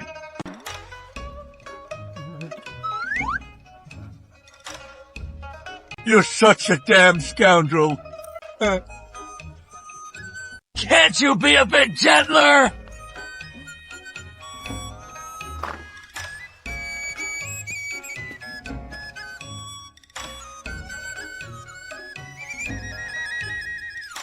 The young general has succeeded! It is done! The young general has pulled it off! How did you manage to produce the cement? Is it real? Yeah. Let me take a look. Excellent! Excellent! How much of this can we mass produce in a day? As long as the fire keeps burning on our oil setup. We can churn out over 1,000 caddies a day! Oh! Wow! It's wonderful! You three are all pillars of our great Zhou. Don't be in a hurry. This official will personally memorialize the court on your behalf and secure a handsome reward for each of you. Thank you! Thank you! No trouble at all. No trouble. Young General, seeking an audience with Her Majesty so late. Is there something urgent? Major matter. A grand event to herald the nation's prosperity. Then, wait here until Her Majesty finishes her business, and she'll summon you naturally.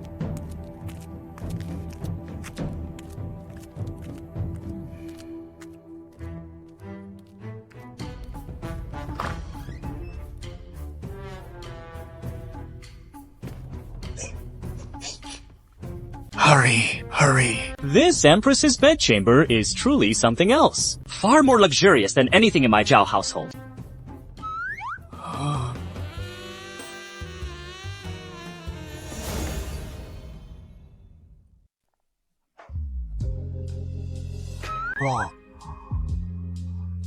Oh my goodness.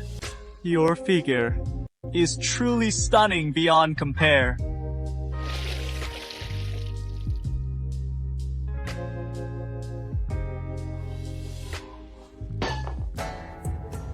Who is there? Your Majesty, it is me!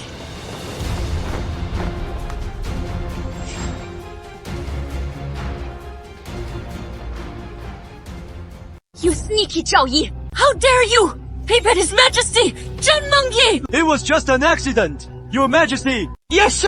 I accidentally tumbled in. I swear I didn't see a thing. I didn't see anything. You want to see more? Open those eyes of yours, and you won't want to anymore! This minister was just looking at the floor, staring at the floor. What brings you to see me so late at night?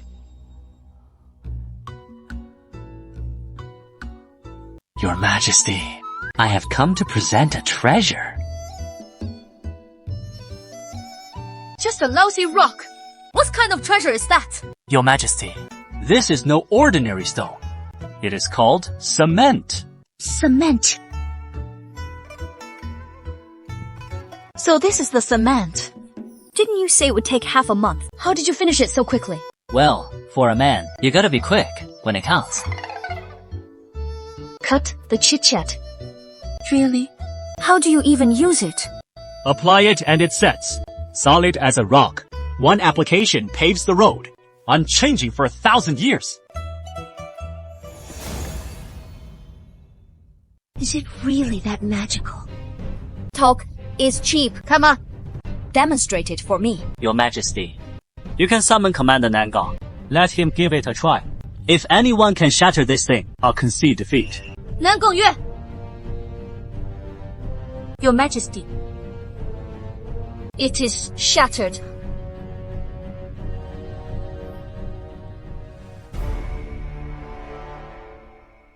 Eh? Try this copper collar. Be careful of the resistance. Huh. Don't underestimate Commander Nangang. His martial prowess is unmatched. He once kicked a forest tiger to death with a single blow.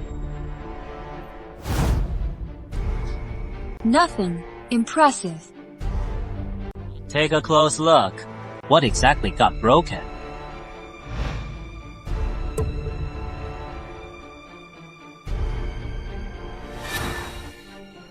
How could that be possible? This is impossible!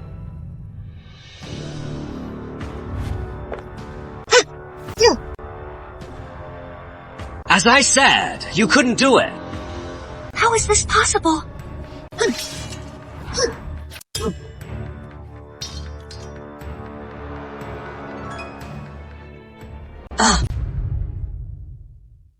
Zhao Yi, what is the cost of this cement? What is the daily output? The cost is virtually zero, with a daily yield of up to 1,000 caddies. Good. Good. Excellent! Zhang Yi, you've served me again for our great Zhao. A tremendous merit. Speak! What reward do you desire? Your Majesty, it is my duty to serve your Majesty. But if you insist on rewarding me, just toss me 180,000 tiles of silver. Nothing extravagant, nothing too much. Men Gongyue, you may withdraw for now. Is that so, Minister Zhao? All you want is silver. Is this wench trying to seduce me? Or laying a trap for me? Your Majesty jests. To serve your Majesty is my greatest fortune. How could I dare otherwise? Very well. In that case, then never mind. No, your Majesty. How can you say that? I was just teasing you. Zhao Yi, heed my decree. Attend. From this day forward, I promote you to Vice Minister of Works, 3rd rank. You shall oversee the cement project entirely. I expect results soon. I kowtow in gratitude for your Majesty's grace. I shall not betray the trust of the realm, devoting myself wholly to our great Zhou, unto death. Enough, enough. Put away that flowery talk. Rice. Your Majesty, the Yellow River burst its banks. A dire calamity indeed. What? Proclaim my decree. Summon all officials of 3rd rank and above to the palace immediately. My dear ministers, a plague of insects has struck Henan, devastating 10,000 acres of farmland. The people have no harvest. And now they have no food left. Minister Zhang, what wise counsel do you have? This is truly heaven aiding me. If I use this heaven-sent disaster to topple the Empress, then the court will be mine to command in the future. Your Majesty, allow this old minister to speak bluntly. This calamity is grave, a portent of great misfortune. This is clearly the son of heaven's lack of benevolence, unworthy of the throne.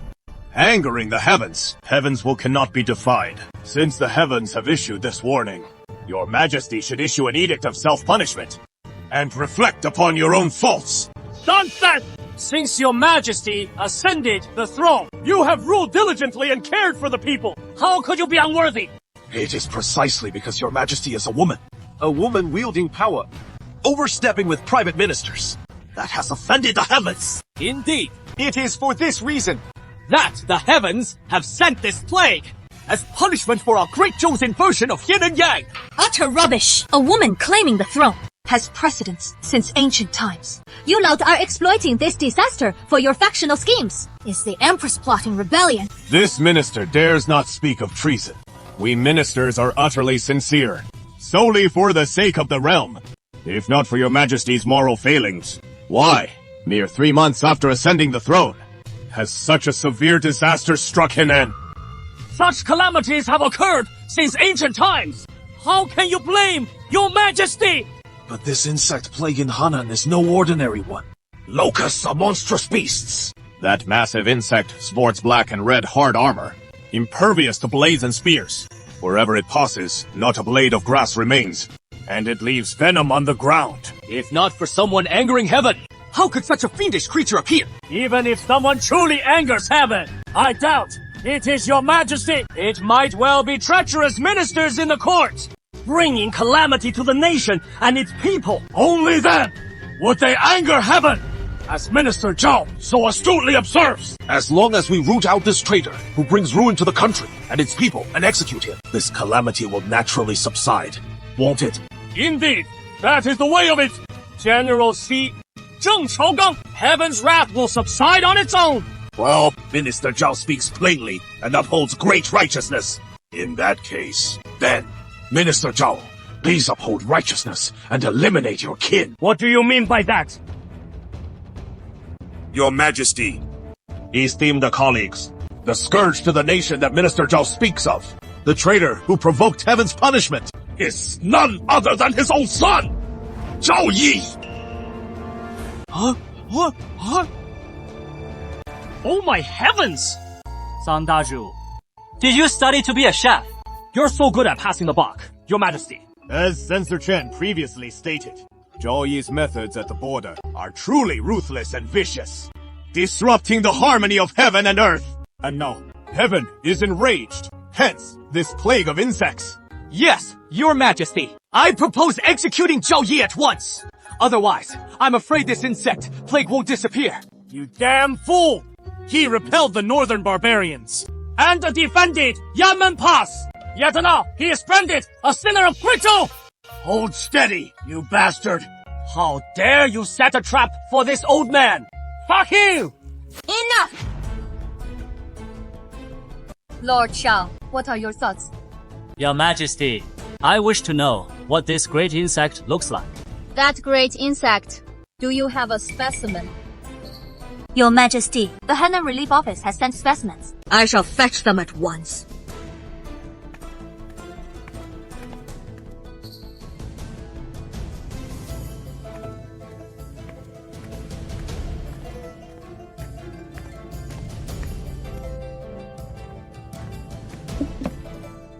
What is this thing? What on earth is this? Holy crap!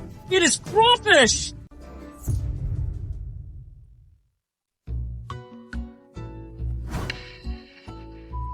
Such vile creatures, the Soko. If not heaven's wrath, how could they ever emerge? Your Majesty, look at Zhao Yi's demeanor. It is as if he knows these abominations all too well. Indeed, this only proves I'm inextricably linked to him. Your Majesty, I do indeed recognize this creature, and I have a plan to bring harmony to the realm. Total annihilation. Who do you think you are? Your grandfather here, not only can I make it vanish, but also ensure the millions starving in Henan have food to eat. Huh. Boasting! As if you can conjure grain out of thin air. Your Majesty, just listen to this Zhao Yi trying to clear his name. He is stooping to cheap theatrics, spewing reckless words. Zhao Yi, I too wish to know how you plan to make this insect plague vanish and conjure up food from nothing. Quite simple. Just eat them. This creature is called the crayfish. Toss it in a pot and fry it in oil. It is an absolute delight from this world. And thus, the people won't go hungry. Seditious nonsense to mislead the masses. Actually suggesting the people eat such an ill-omened thing. Yeah, you're utterly deranged. Precisely. Having the people consume such filth. Where does that leave the court's dignity? Where are the rights and laws of our sages? Minister Zhao, raised quite the son, daring to utter such treasonous blasphemy. His intent is punishable by death. You insolent brat! What rubbish are you spouting? Kneel before His Majesty and beg forgiveness at once! Oh dear. Lord Sun, in the end, is the court's honor not paramount? Or are the stomachs of those million disaster victims more important? They're already resorting to eating tree bark and grass roots, and you're still talking to them about sages and rituals. Even so, we can't eat just anything, or else we'd be no different from beasts. Your rice bins at home are full, so of course it is easy for you to talk, without feeling the pain, huh? Why don't you donate your family's entire year's rations? And that would count as sharing the nation's burdens. Hey, you're just twisting words to make your case! What is the matter? Cat got your tongue. Lord So, let me tell you one more thing. This thing isn't just edible. It can also be used in medicine. Nonsense! The Shenong Ben Cao Jing doesn't mention it at all! Does the Shenong Ben Cao Jing record it? But in our Zhao family's ancestral medical texts, it is clearly stated that this thing can not only strengthen muscles and bones, but also boost yang and tonify the kidneys. My lords, I see many of you look pale and wan, with unsteady steps, probably from all the worry over state affairs, and it has taken a toll on your health. This crayfish would be perfect to replenish you. You need it! Your whole family does! Enough! Zhao Yi, you claim this big insect is edible. So how do you prove it? It's safe. Mere words are no proof, and won't convince the crowd. If you can prove it, it is deceiving the Emperor. The gravest offense. Simple. Someone, prepare a large pot.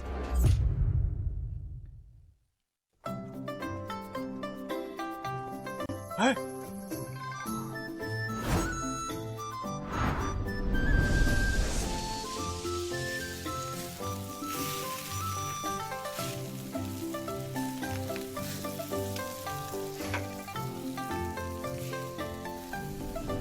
Your Majesty, my lords, once this creature is cooked, it becomes a true delight of the mortal realm. Absurd.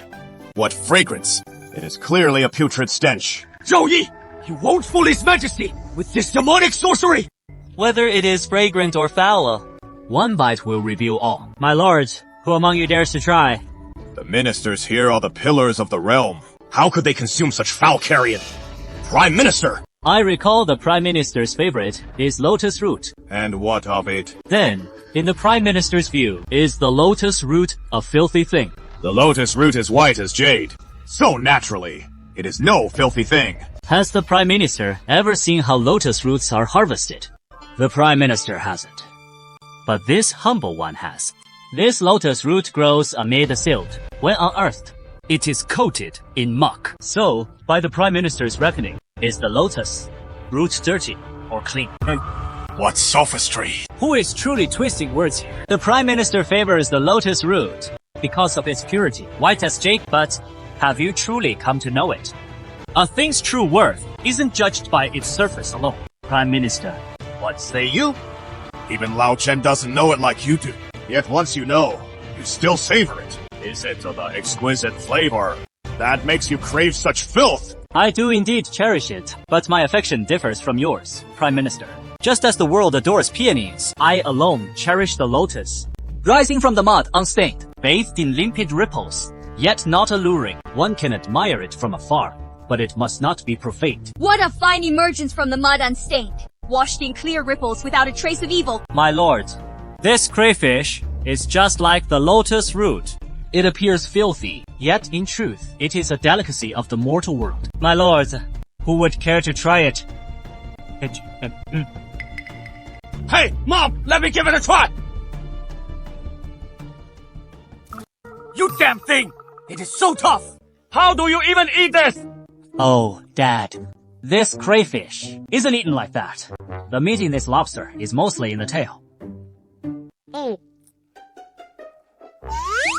Boy, I'll trust you one more time. This is truly satisfying.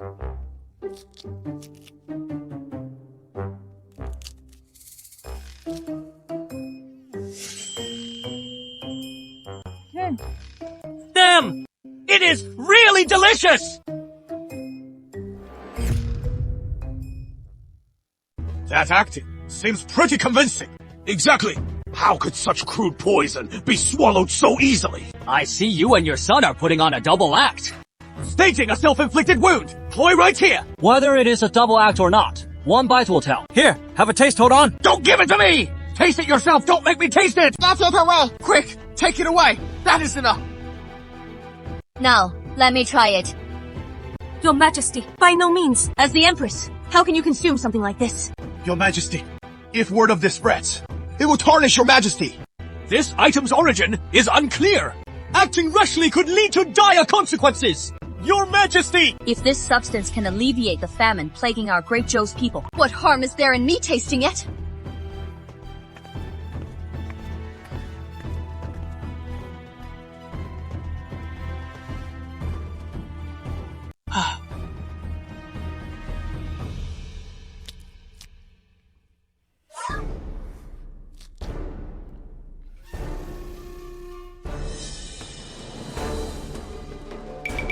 Your Majesty, are you alright? You haven't been poisoned, have you? I knew all along the stuff wasn't meant to be eaten. Lord Zhao, what crime have you committed? Nerds! Seize Zhao Ye! This is way too delicious. This is delicious and chewy, more appetizing than the Imperial Kitchen's finest dishes. How about it, Your Majesty? I wasn't exaggerating, was I? Your Majesty, how could you touch such filthy street food? Yeah, Nar, if you don't believe me, just try it and see.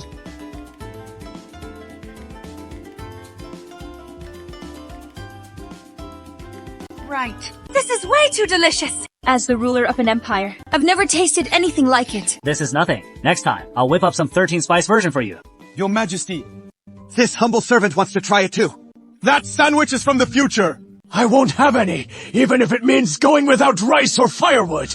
It is simply a worldly delight. This is a good thing!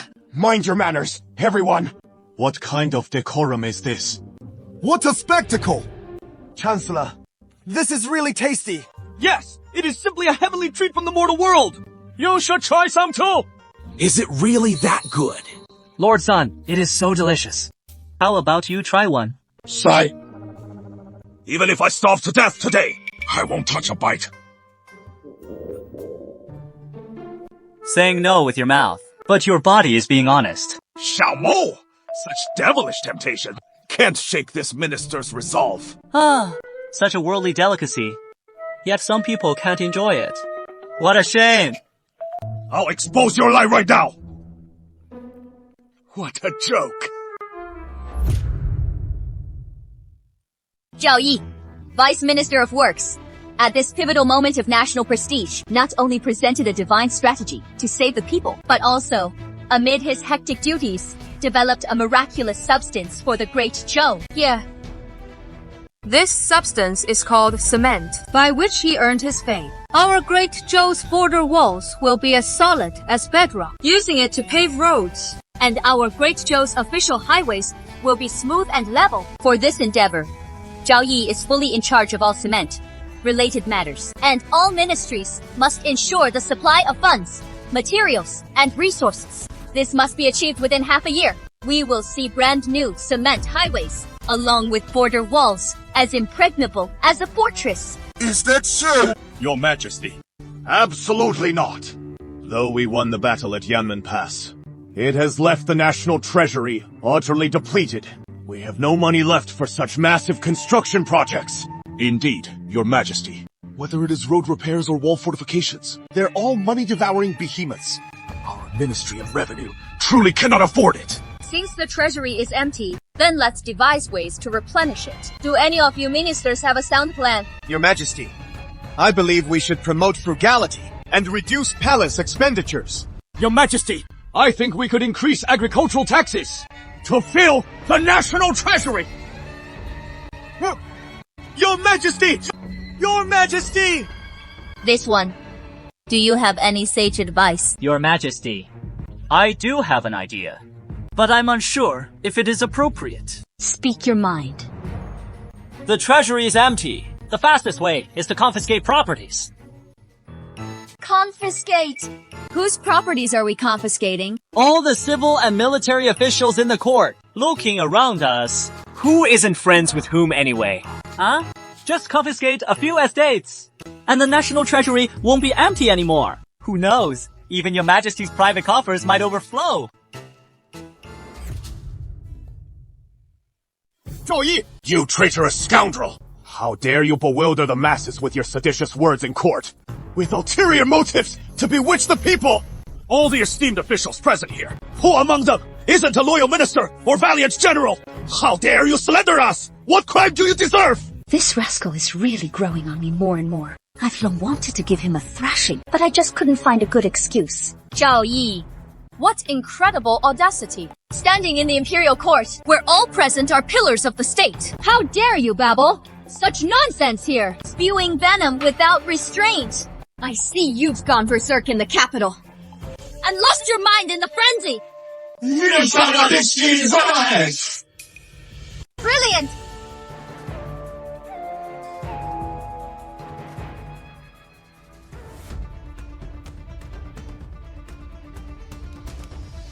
Your Highness, we should report this urgently. The insect plague in Henan has been resolved.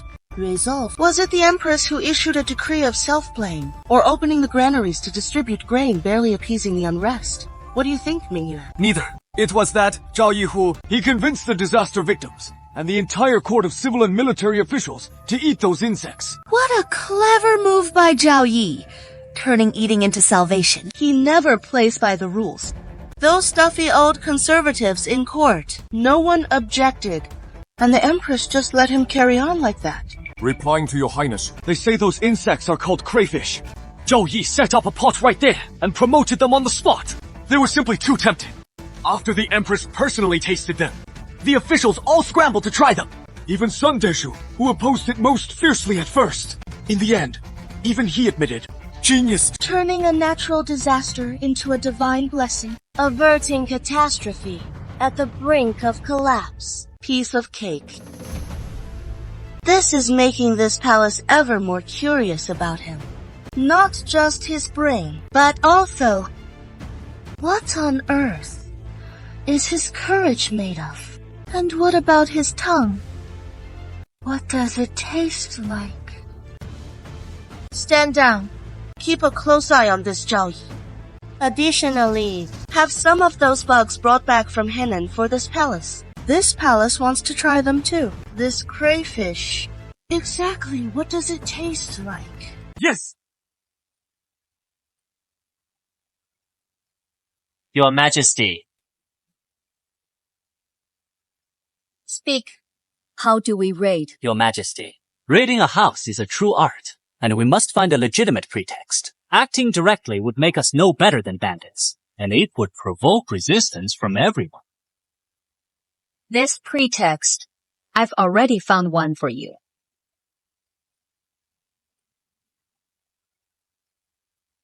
The scheme of buying high and selling low, with two variants, the cooked method and minting inferior copper coins. Isn't this the ploy I devised to deal with the Northern D? It was intercepted by my secret guards from the medical channels. You guessed correctly. They couldn't hold back any longer. Who sent a letter? From Sun Deju's household. What a Sun Deju! The esteemed Vice Minister of Revenue. The Prince of the Nation's Treasury. Actually betraying his own for outsiders, involving Nan Gongyue. My subordinates have already led the troops in, surrounding the Sun residence, and taken his entire family from top to bottom, all into the imperial prison. The matter has been handled. Hold on. What? Your Majesty, do you think capturing just Sun Deshu alone will stabilize the court? Then, where do you think the court's instability truly lies? The root lies with Prime Minister Wang Defa. It is far from being Sun Deshu's doing alone. Moreover, this old fox has gone too far, attributing the natural disasters to Your Majesty. He has already sealed his own doom. Your Majesty, you should eliminate him at once. Otherwise, every step ahead will be fraught with peril. Prime Minister Wang Defa is an old minister from the late Emperor's reign, with disciples and old allies spread throughout the court and beyond. He is not easy to touch. Moreover, he is deeply scheming and acts without leaving a trace. Over these years, he has committed plenty of dirty deeds, but he always manages to extricate himself spotlessly. He never leaves any incriminating evidence in plain sight. Well, come up with a plan for me. A ruthless scheme to ensure he can never rise again. Your Majesty. The plans I offer are all aimed at securing the realm and benefiting the myriad people with timeless strategies. So what do you call a dirty trick then? Enough. Think quickly. If you can topple Wang Defa, what do you want? I'll grant it all to you. Anything at all. Such audacity! Indeed. Zhao Yi, if you can pull it off, of course, I'll agree to anything. Your Majesty, have you heard of it? The witchcraft curse. What does that mean? All that is needed is to fashion a small straw effigy and prick it, write a name upon it, and inscribe the 8 characters of birth. Then what? Simply stand in place and recite the incantation. Your Majesty, this matter is of utmost importance. The fewer who know, the better. It is true. Very well.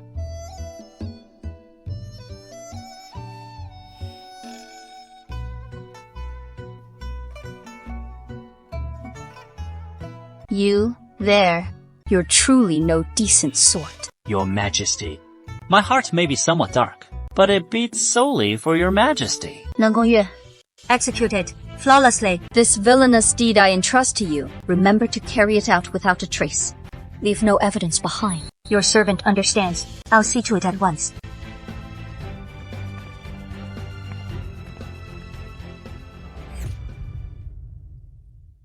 Why is your majesty like this at this hour? Yeah. Look, sister, I know too. His Majesty has caught a slight chill. The dragon's body is unwell, today's morning court has been cancelled, and all the officials have been sent back. Now it is serious, really. How could he fall ill like this? It can't be. That those bugs did it! Right. Impossible. I ate a full 5 pounds yesterday. See, I'm perfectly fine. You brat, you know what is going on. Didn't I just tell you? His Majesty has caught a chill. Out of the blue. How could he catch a chill? The wind picked up, didn't it? We must pay close attention to this matter. Hey, did you hear? The Prime Minister's residence is haunted. Really? Or just talk? I heard from Wang the Lame at the alley mouth. Last night, he personally saw green light rising from the roof of Lord Wang's house. Not just that. You know that Zhang the Half-Immortal in the east of the city. Yesterday, he was sitting at the street corner, sighing deeply. Seemed to say the purple microstar has dimmed. Demonic energies are surging. And something about treacherous villains holding court, harming the dragon's body. Now that you mention it, I recall. Wasn't it that His Majesty fell ill yesterday? What green lights and ghost fires? This is clearly aimed at me! My lord! What are we to do? These rumors are spreading so convincingly. If this keeps up, I'm afraid something major will happen! It is nothing. I must enter the palace to see His Majesty.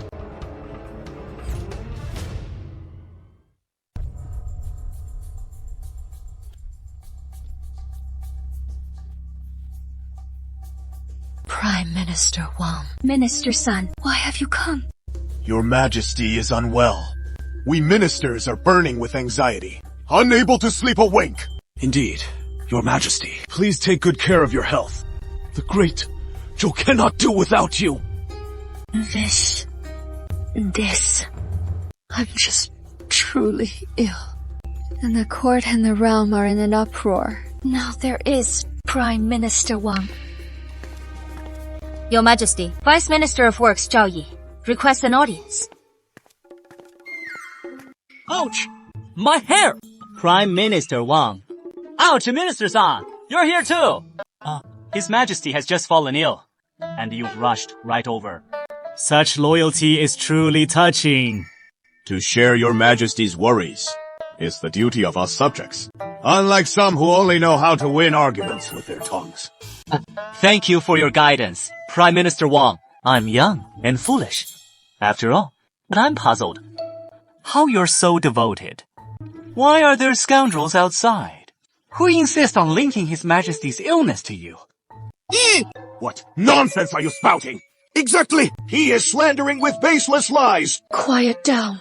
Zhao Yi and Prime Minister Wang are pillars of the nation. You should heed his guidance well and show some respect. Yes, Your Majesty, but it is precisely because of Prime Minister Wang's teachings that I feel compelled to report this to you. What is it? The whole capital is abuzz with it. They say ghostly flames are haunting Prime Minister Wang's mansion. Demonic fires shooting to the heavens, which offended Your Majesty. As a result, Your Majesty has fallen gravely ill. Your Majesty! I have been wronged! My unwavering loyalty to Your Majesty is evident every day. This is surely someone framing and slandering me to clear my innocence. I beseech Your Majesty to send men to search my residence. I beseech Your Majesty to dispatch someone to search my residence. The old fool has finally taken the bait. Alas, Prime Minister Wang, why put yourself through this? Of course, I naturally trust you. Let us not speak of this matter again.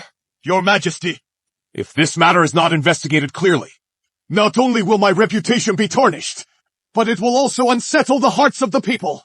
I implore Your Majesty to conduct a thorough investigation and give the people of the realm an explanation. Since Prime Minister Wang insists so strongly, then so be it. Tomorrow at morning court, you shall repeat your request in the presence of all the civil and military officials. Then, I shall have Nangong lead men to search your residence. This will also silence the rumors and idle gossip, and restore your crystal. Clear innocence. Thank you, Your Majesty. Thank you, Your Majesty. Enough. I have been punished as well. You all may withdraw.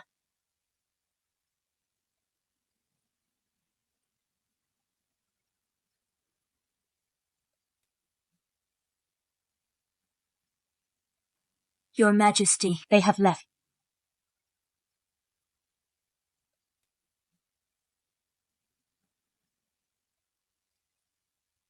How was that performance?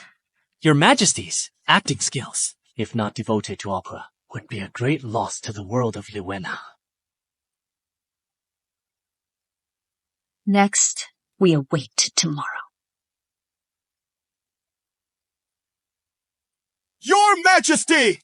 This old minister Is deeply wronged. My loyalty to Your Majesty is witnessed by heaven and earth. Yet now, villains spread rumors, slandering me for offending the imperial personage. To prove my innocence, I request the troops enter my residence to search. Who would search the Prime Minister's own residence against him? I'm truly baffled by Prime Minister Wang's plight. His cries seem utterly genuine. It doesn't look fake at all. What do you know? There must be something suspicious about this matter. May Your Majesty discern the truth. The imperial edict proclaims, By the mandate of heaven, the Emperor decrees, Chancellor Wang Difa is a renowned pillar of the state, a meritorious servant of my reign. Yet rumors and slanders have arisen in these times, severely wounding the elder statesman of our dynasty. My heart is deeply pained. I hereby specially appoint Commander Nengong Yue to lead his troops to the Prime Minister's residence, that I may personally observe, to vindicate the Prime Minister's innocence and silence the wagging tongue. I order Minister of Rights, Liu Hong, and others to accompany as imperial envoys to investigate this veteran minister. Wang Difa thanks His Majesty for this heavenly grace and filial loyalty. Proceed.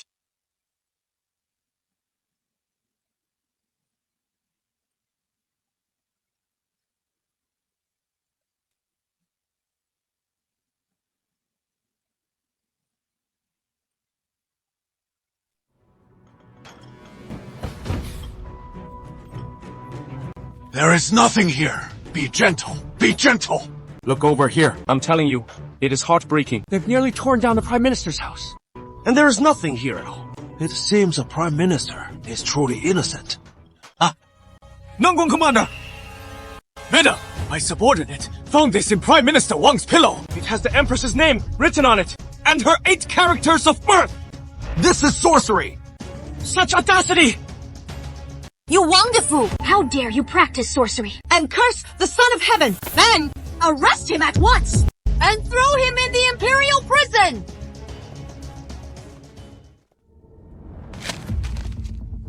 Wang Defu still won't confess.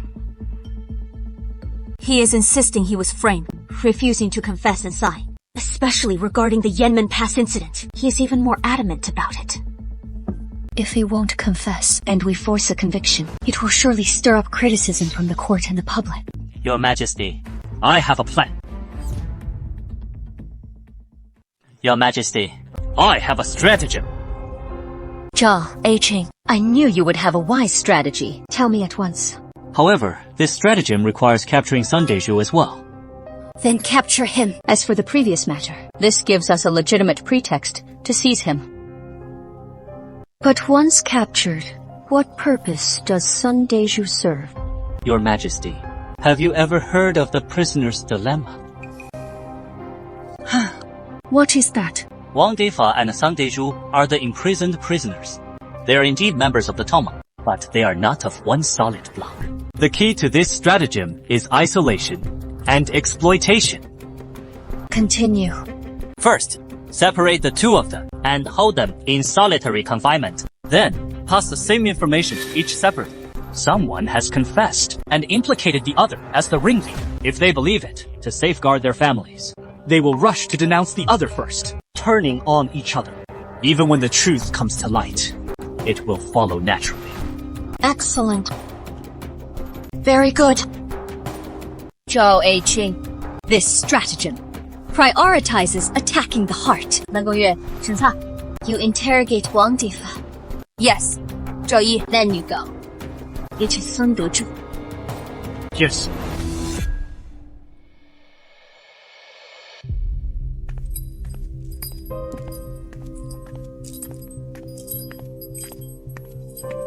My lord, the troops have arrived.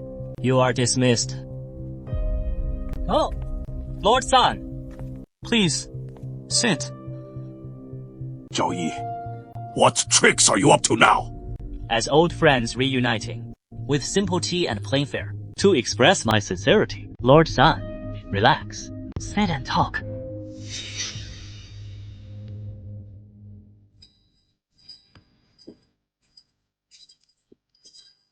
Lord San, to speak frankly, Zhao Yi towards you still harbors some sympathy. Surrender. Lord San, I know, you've come this far. And it is no easy feat. I know, as well, that with no roots or backing, you clawed your way from a county post to minister of the household. The struggles in between are beyond an outsider's imagination. I know, too, that many things weren't of your own doing. You're merely a pawn in their game. The one truly reaping the lion's share and basking in comfort is that superior of yours, Wang Chengxiang. I know nothing about it. Wang Chengxiang and I are innocent. Why accuse me when I'm blameless? The military secrets from Yanmen Pass. You leaked them at just the right moment, didn't you? You're slandering me with baseless lies. What evidence do you have? Evidence? Lord San, I'm not here to cross-examine you, but to give those already condemned to death one last chance. I'm not here to confront you, but to see off someone who is being sentenced to death. Your final send-off. There is no evidence. So how can you convict me? I have no evidence. Master San, take a guess. What do you think Prime Minister Wang is saying in the next room? Oh, Wang Dafa has spoken. He says the leaking of military secrets, the treason and collaboration with the enemy, it was all the work of one man. You, the chief official of the Ministry of Revenue. All those mobilizations of funds, grain, soldiers and arms, the documents passed through your hands more than anyone's. He says you did it all behind his back. It all adds up, doesn't it? That is impossible. Prime Minister Wang would never say that. Master San, wake up. This is a life or death moment, not some court session for dividing up the silver. The Wang family has over 100 souls, and they all want to live. And you, your wife, your daughter. How pitiful. Never mind, Master San. Let's not dwell on that. Eat, drink. This is your last decent meal. No! No! No! What he said isn't right! Listen to me! Listen to me! Master San, it is too late. Finish your meal and prepare to set out. He definitely said less than I will. I know more than he does. Except for that incident at Yanmen Pass. Also, the matter between you and Chuyera. I'll tell you everything. I only beg your majesty for mercy. Spare the lives of my wife and daughter. 7. Minister Wang and I secretly colluded to sell offices and noble titles, engaged in corruption, and accepted bribes. The Yanmen Pass incident was also intelligence we deliberately leaked, all to make the border defenses fail, plunge Great Zhou into turmoil, so the Empress would take the blame and abdicate. As long as she abdicates, we can then welcome the King of Chenan to the throne. Then that time I got drunk and slept with Yanren. That was your doing too. Yes, it was the King of Chenan who ordered us to do it. Why? Our Zhao family has no grudge against the King of Chenan. Because he wants to become emperor, while the Zhao and Chu families are the two pillars of the military. Yes, stumbling blocks in his eyes. The King of Chenan wanted the Zhao and Chu families to become enemies. Best to make both families fight to the death with each other, never stopping until one side is destroyed. That way, chaos would erupt within the military. Then it would be far easier for him to raise an army and conquer. So that is how it is. What a cunning scheme. I have one last question. You and Wang Difa. One is the Chancellor. One is the Minister of Revenue.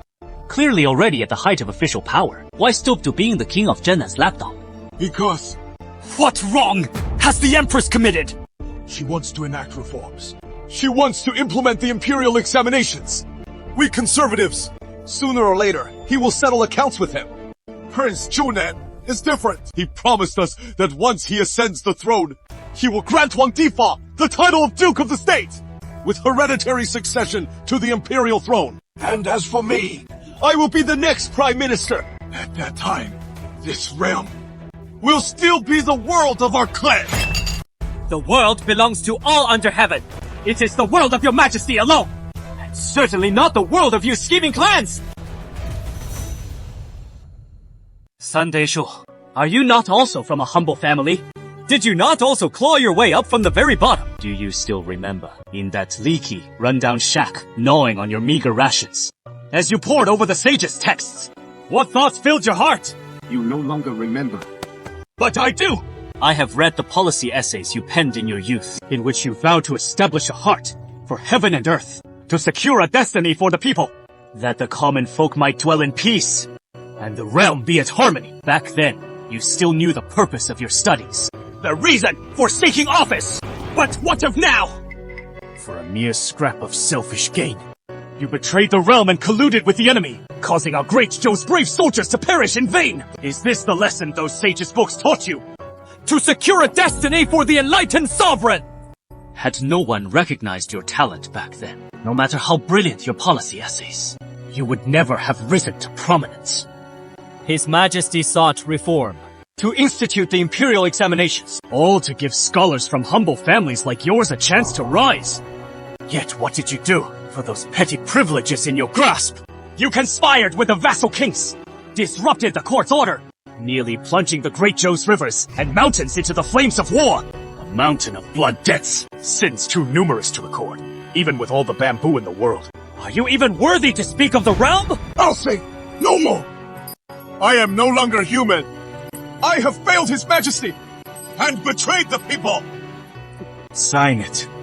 Very well.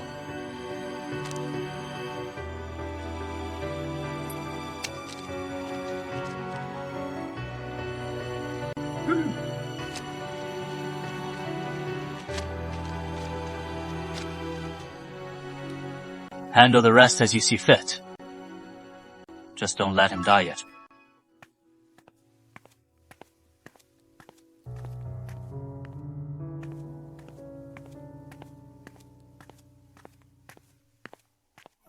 I am a duke. I was mistaken about the past. How could I doubt the words of the Duke? Had I not been such a spoiled dandy in my youth, how could they possibly find an opening? Once this matter is settled, if you have time, come to the mansion and visit Yanren. Certainly. Certainly. Once this junior finishes the matters at hand, I'll head straight to your mansion to pay my respects. Go and attend to your duties. What a Prince Zhen! To think you'd use my granddaughter Yanren as a pawn in your power struggles. Back when Chu Feng was guarding Nanjing, you were still nursing at your mother's breast. You aspire to the throne. As long as I draw breath, I won't let you have your way. What a Prince of Zhen! After Duke Guo stepped down, I appointed him to guard Nanjing. I have never mistreated him. That he dares to plot rebellion. Young master, what should we do now? Your Majesty, I believe the Prince of Zhenan commands 300,000 mercenaries. We must not act rashly. The pressing matter is to stabilize the court first. Look at the courtyard. Prime Minister Wang Defa and Minister of Revenue Sun Dezhong stand accused of corruption and malfeasance. They have collaborated with the enemy and betrayed the realm. Throw them all into prison and later execute their entire families, regardless of men, women, young or old. Exile all their kin and confiscate every last bit of their property to be deposited into the national treasury. Yes. Lord Zhao, who would have thought your clever little scheme would allow me to capture Wang Dekai without spilling a drop of blood? It was your Majesty's performance that was so convincing. Otherwise, how could that old fox have taken the bait? No need to be so modest. Without your ingenious plot, I don't know how much longer I'd have been hampered by him. Speak. What reward do you desire from your majesty? As you promised before. Anything I want.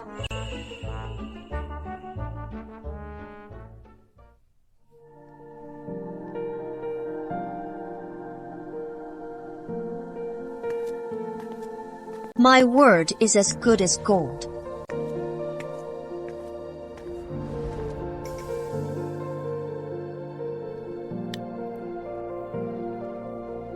Speak.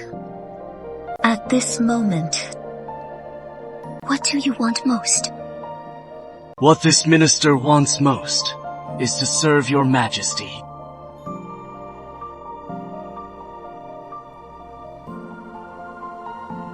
Let me handle the confiscations.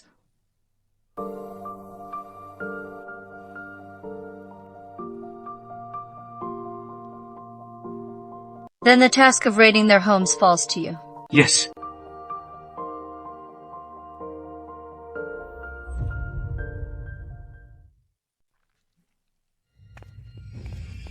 Father, you've urgently summoned me. Has something happened in the capital?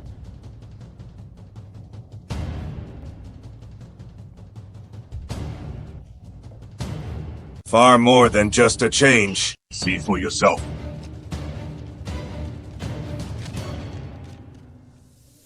What? Wang Difa and Sun Dezhong have actually both been arrested by the Empress. Indeed. Wu Kong, that arrogant little girl who doesn't know her place. How dare she be so brazen as to execute my left and right arms at will? Father! No, with no one to check the Empress. The court stands united as one. I'm afraid her throne will only grow more secure. Once her position is secure, she'll come for me next. We hold great military power. But we must hold back. The time is not yet ripe. The court's foundations remain intact. The Taoist and Shu families, those two pillars, haven't joined us yet. If we act rashly, we'll become the target of all arrows. Are we just going to endure this? Watch them clip our wings. Of course not. We can't resort to open warfare. So we'll teach them a lesson. What do you mean, Father?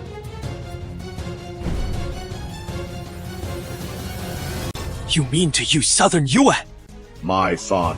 Set off immediately. Go personally to the court of Southern Yuan and inform the king of Southern Yu. Say that I intend to foster friendship between our two nations, and that I wish to host a grand cultural exchange, inviting the talented scholars and great Confucians of Southern Yuan to participate in the capital. How will this teach the Empress a lesson? The Southern Yuan is remote in history. They truly excel in composing poetry and couplets. Have them bring out their ace skills, the trickiest couplets, and the most obscure verses. Shatter the prestige of the Great Zhou's literary world. Wang Defa, that old fox, he is the prime minister of the Great Zhou. Yet he is a contemporary great Confucian scholar whose knowledge rivals 5 carts of books. Besides him, who can stand against the Nanyue scholars? At that time, she will have only 2 paths left. Either yield to the pressure and release Wang Defa for the sake of the greater good, or stubbornly refuse to let him go and watch helplessly as the grand literary contest ends in total defeat, while still needing to preserve the court's dignity. I understand. Father, your plan is brilliant. On the surface, flowery words and poetry, envoys and friendly exchange, yet hiding a sharp blade beneath. Indeed. Our true aim is to apply pressure and leave that little girl flustered and overwhelmed by inviting the Nanyue to make her realize the realm of our great Zhou is not something a mere girl can simply hold on to.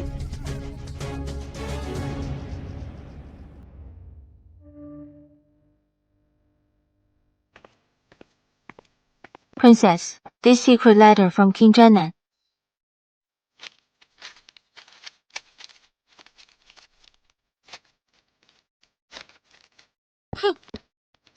A literary gathering through poetry.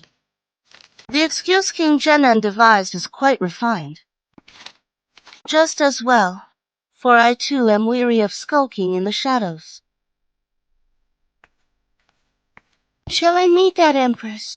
What shall I wear? It must exude enough majesty, enough presence to overpower him.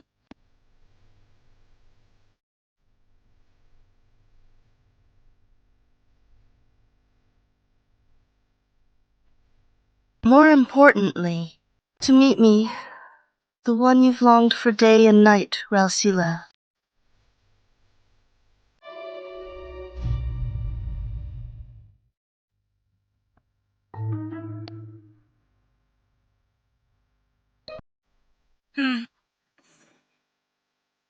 Little bow, pinch the young master's cheeks to perk me up. But why does it feel so different? Oh crap! Yanren! Zhao Yi! Do you pull this every single morning? I didn't! I thought it was a pillow. What about you? I'll beat you to death, you little bunny! Don't hit me! Hey! Stop it! Stop hitting me!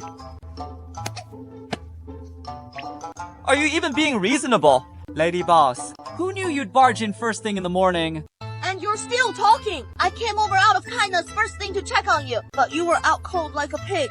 No matter how I tried calling, you wouldn't wake up. Worried you'd catch a cold, so I kindly tucked you in with a blanket. But you actually... Oh, big sis! Stop hitting me! Big sis, please!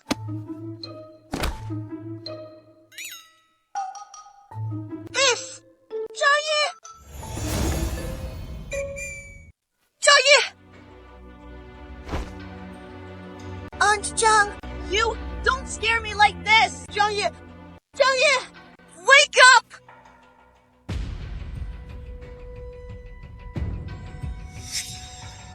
Chang, wake up quick! Help! Somebody quick! Is anyone there? Let me go, you bastard! Let go of me! And say that again. Then I'll kiss you. Why are you looking for me so early? You missed me. Who said I missed you? You didn't finish the story last time. Want to hear the story? Call me brother first, then I'll tell you. No way. Then I'll keep it to myself. Won't you?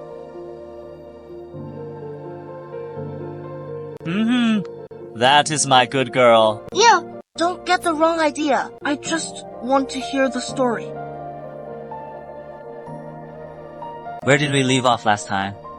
When Malenka tried to steal Zhu Yingtai away. Liang Shanbo finally fell gravely ill. He spat blood and died. On the day Zhu Yingtai was to be married, her bridal sedan passed by Liang Shanbo's grave. Suddenly, a fierce wind arose. The tomb cracked open. Zhu Yingtai leaped right in. Later, a pair of exquisite butterflies emerged.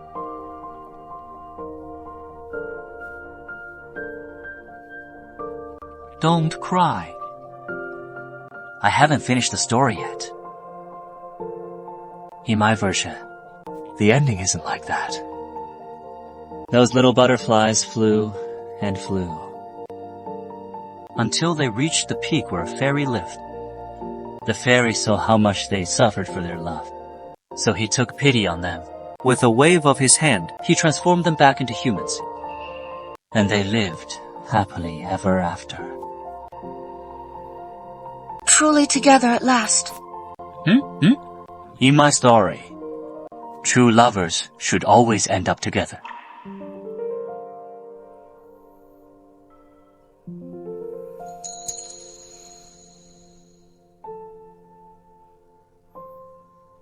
Yeah. Young master, did I come at a bad time? Young master, am I arriving at a bad time? You've come at just the right time. Put me down first.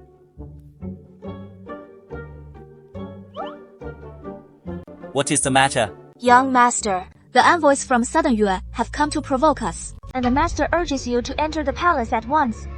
From the South Yue delegation!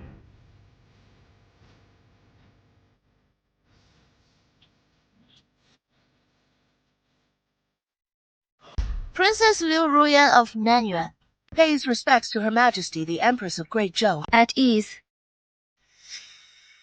Princess Liu, what brings you to our Great Zhou this time? What is your esteemed purpose? We have long admired the splendor of Great Zhou, the celestial empire, and have chanced upon an upper line of a couplet, which we cannot resolve despite racking our brains. We seek your sage's wisdom to match it.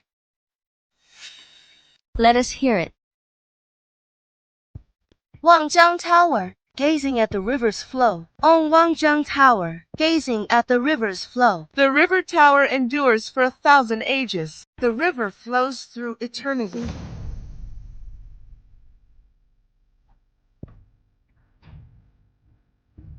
Your Majesty, I humbly venture a response. How foolish. Tingyu, pavilion, listening to the rain's sound. In Tingyu Pavilion, listening to the rain's patter.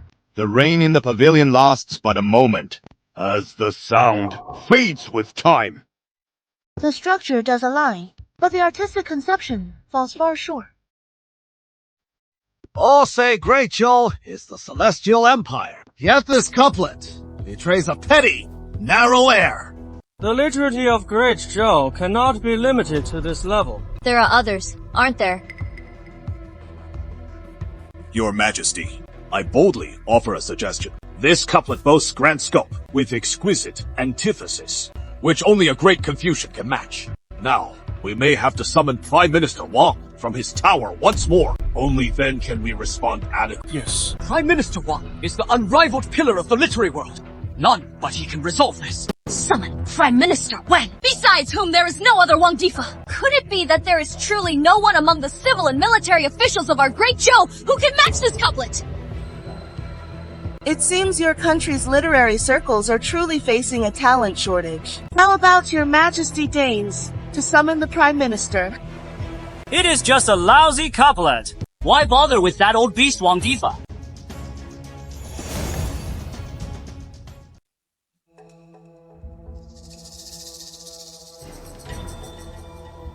Zhao Yi, what do you want to do? Without the Prime Minister, how can we hold our own against the Nanyue delegation? Yes, I'll be your couplet master. Who are you? At your service. You are Zhao Yi, the hero who crushed the Northern DI at Yanmen Pass. It is I. Young Master Zhao, you're still better suited for martial exploits. This literary wordplay doesn't suit you.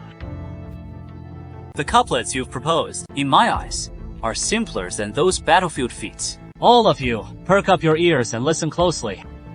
My response. Reflecting the moon's scenery, reflecting the moon's shadow. In the moon reflecting well, the moon's shadow is reflected. The moon's scenery endures 10,000 years. The moon's shadow endures 10,000 years. Excellent! Excellent! So, wonderfully clever! Hidden moon paired with gazing river. 10,000 years paired with eternity. It is already perfectly seamless. And even more refined. A stroke of genius. A divine stroke of inspiration. Young Master Zhao is truly a divine talent. With just this level of skill, you dare to boast like this? Young Master Zhao has been hiding his depths. I've misjudged you, princess that I am. Courtesy demands reciprocity. So I'll propose a couplet for you too. Don't say I'm bullying you. I'll give you 3 challenges. If you can answer even one correctly, then you'll have one. Such bold words. Bring it on. First challenge. Mist locks the pond's willows. I thought you'd propose some earth-shattering perfect couplet, but this seems rather ordinary. This couplet from the host is no trivial matter. It is a subtle trap. 5 elements conundrum. What 5 elements conundrum? Princess, look at the radical of smoke.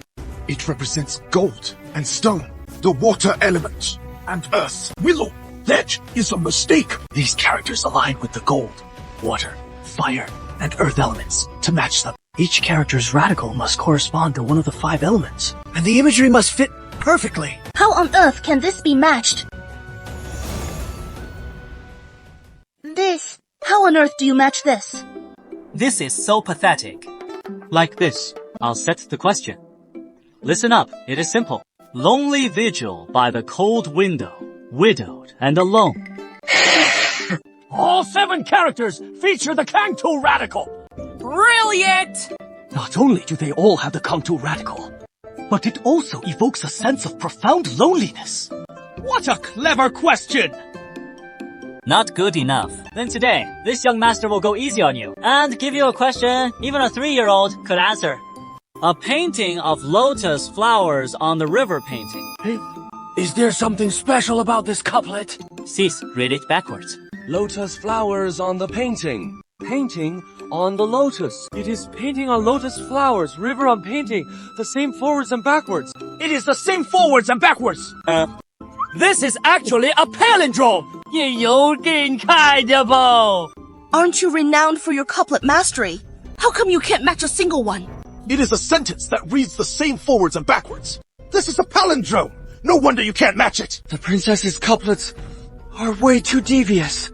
Couldn't answer a single one of the 3 questions. Is this all you Southern Yue literati have got?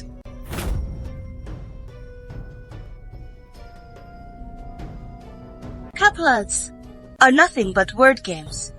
What do they prove about true talent in learning? Poetry and song are the true tests of skill. Dare to compete. Why not? 全了。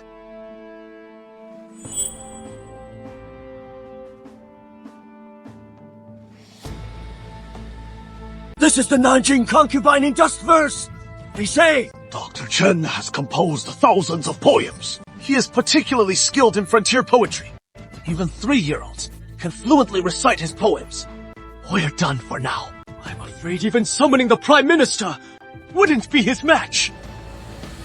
Since Great Zhou shares a border with our southern Yue, let's make the frontier the theme. Do you dare accept? Everyone poses a question. How dare I refuse? If I should win, I wonder if your highness would do me the honor of joining me for a cup of tea. Wait until you've won before you start boasting. Border poetry tests one's foundation and spirit the most. If it is not done well, it is just moaning without cause. Yes, border poetry truly tests one's life experiences. Though young Master Zhao is clever, he is still young after all. Better to switch to another topic. Yanmen, this poetry mastery is Qianlong's true forte. Even if you're exceptionally talented, you're no match for him. So why not temporarily avoid his sharp edge and pick something else instead? Playing it safe and steady is the wiser move. Have me dodge his edge. Isn't he just some frog in the well who gained a bit of empty fame from a few sour poems in the boonies? Does he even deserve me avoiding him? I hear you're best at border poetry. Ah, what a coincidence! This young master excels at border poetry too. And today's challenge is right in your wheelhouse. Today I'll show you what true clashing of arms and thundering hooves are, what it means to have a spirit that devours mountains and rivers, and what a masterpiece of the border truly is. What is meant by the ultimate border ballad. What an arrogant upstart who knows no bounds. Today, this old man shall see for himself. What gives you the nerve to boast so wildly? Chen Shixuan, show them what true literati spirit means. Vast barren sands stretch 10,000 lie ahead. A solitary fortress seeks the drifting haze. Garrison troops yearn for home beneath the bright moon. Long tassels in hand, wei kun qian. It has a wild, untamed flair. Both spirit! Truly a masterpiece! Wow, exactly! This wretched cur, the second disciple, is quite the talent. Ancestral master. His surname is woman. Young Master Zhao, it is your turn. If you can't come up with one, admit the defeat now. Your Highness, the princess, you seem so eager for me to lose. Could it be you're afraid that if I win, you won't know how to be alone with me? What nonsense are you spouting? Get on with it! Repair the car. Pedantic scholars tinkering away behind closed doors. You dare call that frontier poetry? If you think it is no good, Then why don't you give it a try yourself? Drunk, I lit a lamp to gaze at my sword. Upon waking from the dream, bugle calls connect the camps. 800 LI, sharing roast meat under the banners. 50 strings overturning the frontier sounds. On the battlefield, drums muster the troops. My horse, swift as the legendary steed, charges at the foe. The bow like a thunderbolt, strings resounding in shock. To settle the king's affairs of the realm, winning fame in life and after death. Pity these white hairs that have grown. How could your chant be an eternal masterpiece? This verse is destined to echo through the ages. Young Master Zhao is truly a heaven-sent prodigy. This is the real goddamn me! The true seed of the Zhao family! Impossible. This is absolutely impossible. Such an unparalleled eternal classic. How could you possibly improvise it on the spot? You must have prepared the script long ago! This topic was improvised by you. If it had been prepared in advance, it would have been prepared by you in advance. Could it be that the princess has secretly been aiding me all along? Alas, such deep affection. I, Zhao, am deeply honored and overwhelmed. The slander you suffer, this princess will aid against. Huzzah! Can't you bear it? I'm not convinced. If you have the skill, compose another one. If it is on the same level as before, this old man will concede right here. Today, I'll make you narrow-minded fools truly open your eyes, so you perish with full clarity. Grape wine, luminous cup. The Pipa urges me to drink from horseback. Drunk, I lie upon the battlefield. Do not laugh, my lord, for since ancient times, how many warriors return? Is this still my son? What a drunk upon the battlefield! Do not laugh! Tragic yet heroic! It echoes the very hearts of the soldiers! You copied this! This is a poem I composed in my youth. It is a treasured manuscript, hidden away and never shared. You dare to pass this off as your own in the Golden Throne Hall today? Isn't that so? Elder Chen is the poetry, immortal of the South, with a lifetime's body of works renowned, and a few treasured poems kept private and unpublished. What is so extraordinary about that? Rather, it is young Master Zhao, so young in years, yet with what life experience to craft such desolate, heroic verses. He must have plagiarized Elder Chen's poems. Why would I plagiarize from you rustic poets of remote Nanyue? You worthy of it? The yellow river far up among white clouds. A lone city, 1,000 red mountain. Why must the Qiang flute lament the willows? The spring wind fails to cross Yanmen Pass. Did he copy this from you? Over Qinghai, long clouds darken the snowy mountains. From a lonely frontier fort, I gaze toward Yanmen Pass. Through 100 battles in yellow sands, the golden armor wears through. He storms Lulan in a flash, never to return. Did he copy this from you too? Very well. Myriad red banners sweep toward the Yi River. Heavy frost chills the bones. Wounds unhealed against the tyrant's rise. On the golden dais, wings of peril align. The Jade Dragon perishes for its lord. This damn thing's copied too! Is it yours? Twisting words to seize reason, no matter how you quibble. As long as it is border elegies, the suspicion of plagiarism is undeniable. No mistake! No other verses in your repertoire. Can you handle anything else? I'm not some white-haired wretch, drained dry. Yet you pen only one style of armored spear. All things in this world, in my eyes, can all enter poetry. Old Kerb, listen well to me. When I write of mountains, I will climb to the summit alone, surveying all peaks in diminutive view. When I write of waters, have you not seen the Yellow River's waters descending from the heavens, rushing to the sea, never to return? I delight in the moon. When shall the bright moon appear? Raising my cup, I question the azure sky.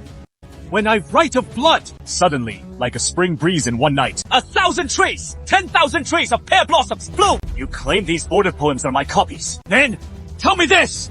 Were the poems I just recited copied? Who will answer me? Answer me! Answer me!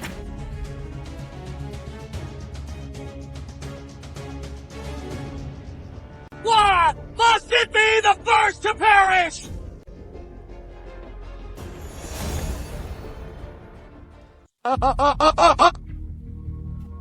What sort of temple is this? Your Majesty, Nanyue scholars must have conceded defeat.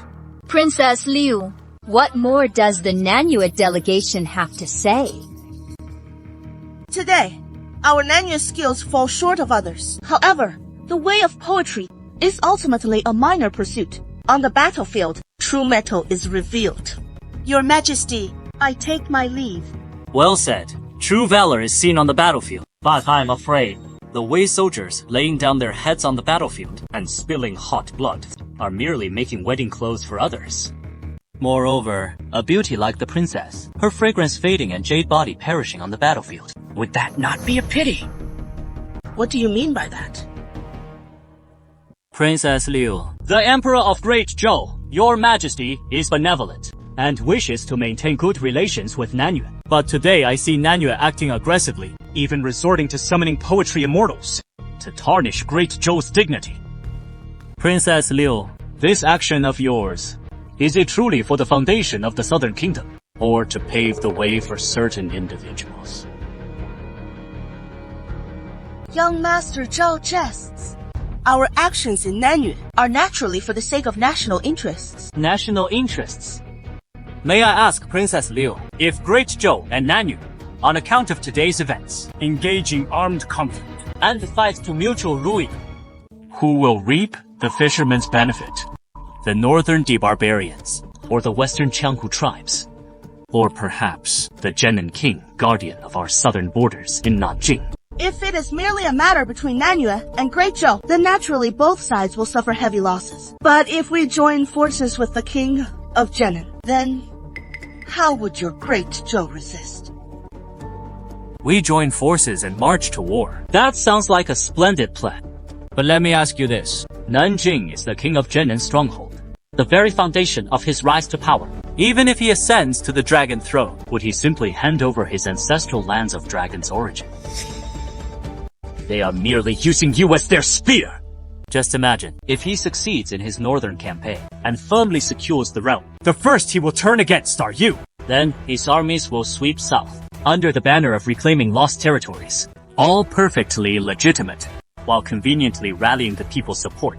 It would be like drawing water with a bamboo basket, utterly futile, reduced to nothing but a fool. Zhao Yi, don't spread alarmist talk. Why can't South Vietnam be the one to profit like a bystander? Can't it be that I wait until you and the King of Yanmen have fought each other to exhaustion, then strike north in one decisive move? And play the fisherman who profits. No doubt, Princess Liu, from the moment you entered the capital, you've already noticed how different this city is. Everywhere feels so different. Princess, the roads they pave on the ground are made of something called Qing bricks. Truly different indeed. Yes, that road is very solid and very smooth. This is called a cement road. I sincerely invite you, Princess Liu, after our talks conclude, to experience that road for yourself, firsthand. Then, imagine this. If all our borders were built with cement, if our border defenses became this unyielding, could you still breach them then? Could you still play the role of that opportunistic fisherman?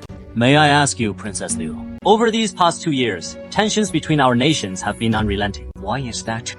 Is it over those hundreds of miles of barren mountains, or a few disputed rocky outcrops? All for these petty gains, our two nations deploy troops to the borders year after year, exhausting vast resources, leaving soldiers to die far from home, and forcing the people into displacement. Why can't we pursue mutual benefit through cooperation? How can we achieve that win-win?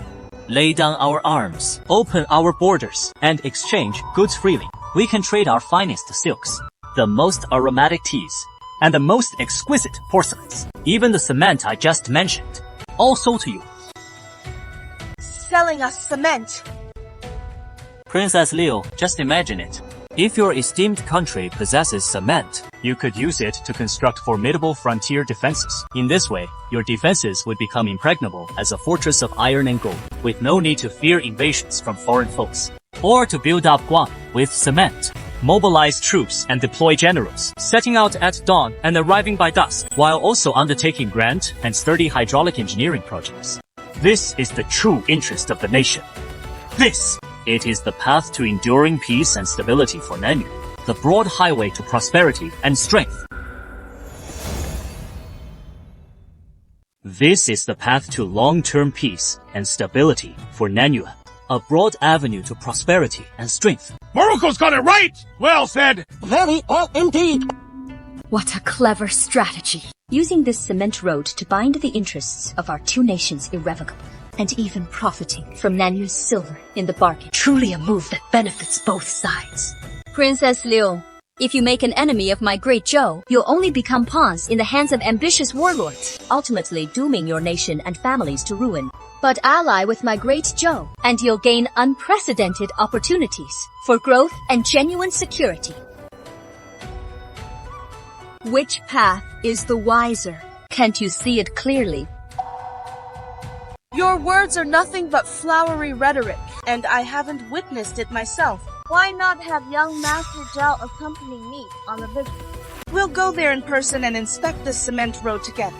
Very well. In that case, the benefits are evident. Then I decree, escort Princess Liu and let her explore it thoroughly. Good. Let's take a look. Our great Zhou's newly paved Cement Avenue. Your Highness may walk about freely and experience it firsthand.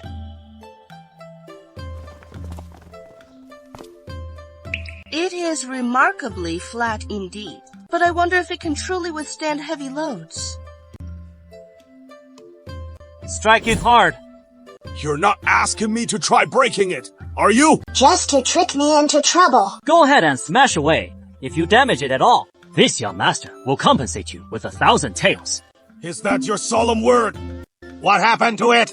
I see what is going on! Ouch! Let me check! Huh! This is 100 times harder than granite! A true marvel. Indeed, a divine creation. With this, your defenses will be impregnable as a fortress of metal and moat.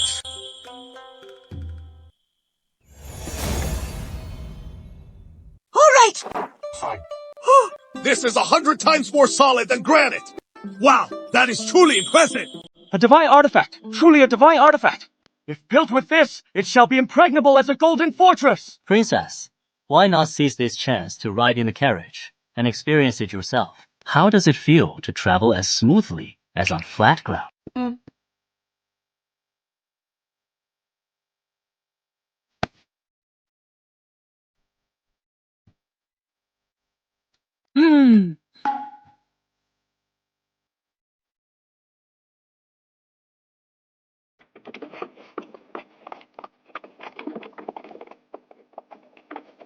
This cement road is indeed so smooth.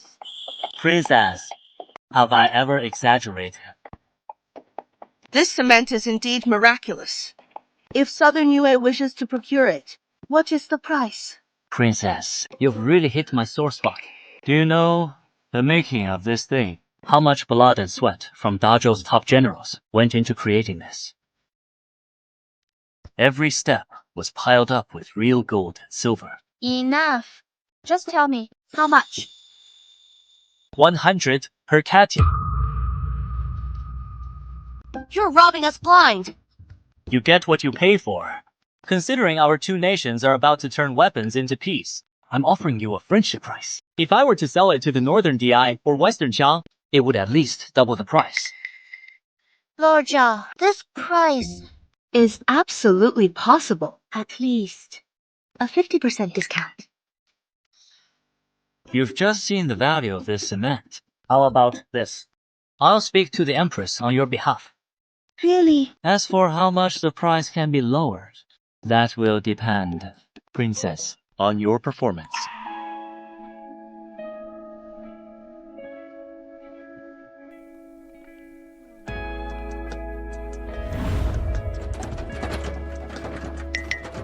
Lord Zhao, my dear minister, You have truly raised a fine son.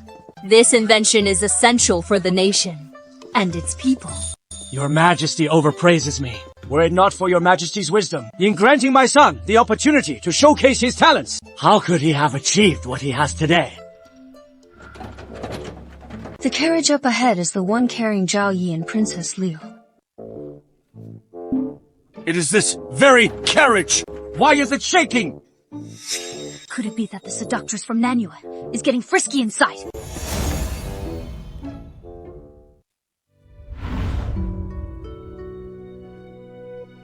I thought the cement was hard enough already, but I never expected this. No helping it. It is what my parents destined for me. Sometimes I really wish I weren't the princess of Nanyue. Then we could be together forever. Then go back and talk to your father king. Have him send you here for a marriage alliance. Wouldn't that work? Don't worry about the cement deal. I'll negotiate it up to 30 taels per pound for you. How about that? 赵毅，爱死了 ，You so mad. I'm really curious what Liu Ruyan would think if she knew the cement costs almost nothing. How delighted she'd be inside. Someone's coming in to rescue you! Father. Why are you here? Looks like I've arrived at an inopportune moment, interrupting Princess Liu and Minister Zhao's intimate affair.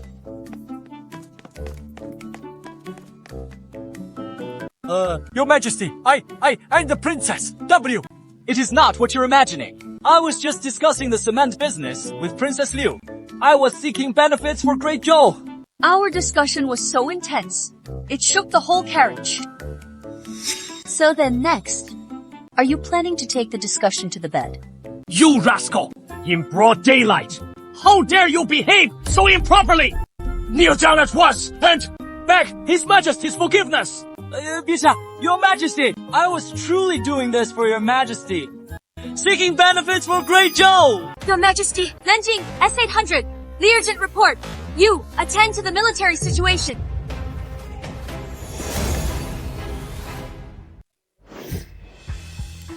There were too many eyes and ears around just now. Now speak freely. The King of Yanmen is assembling his troops, with intentions unknown.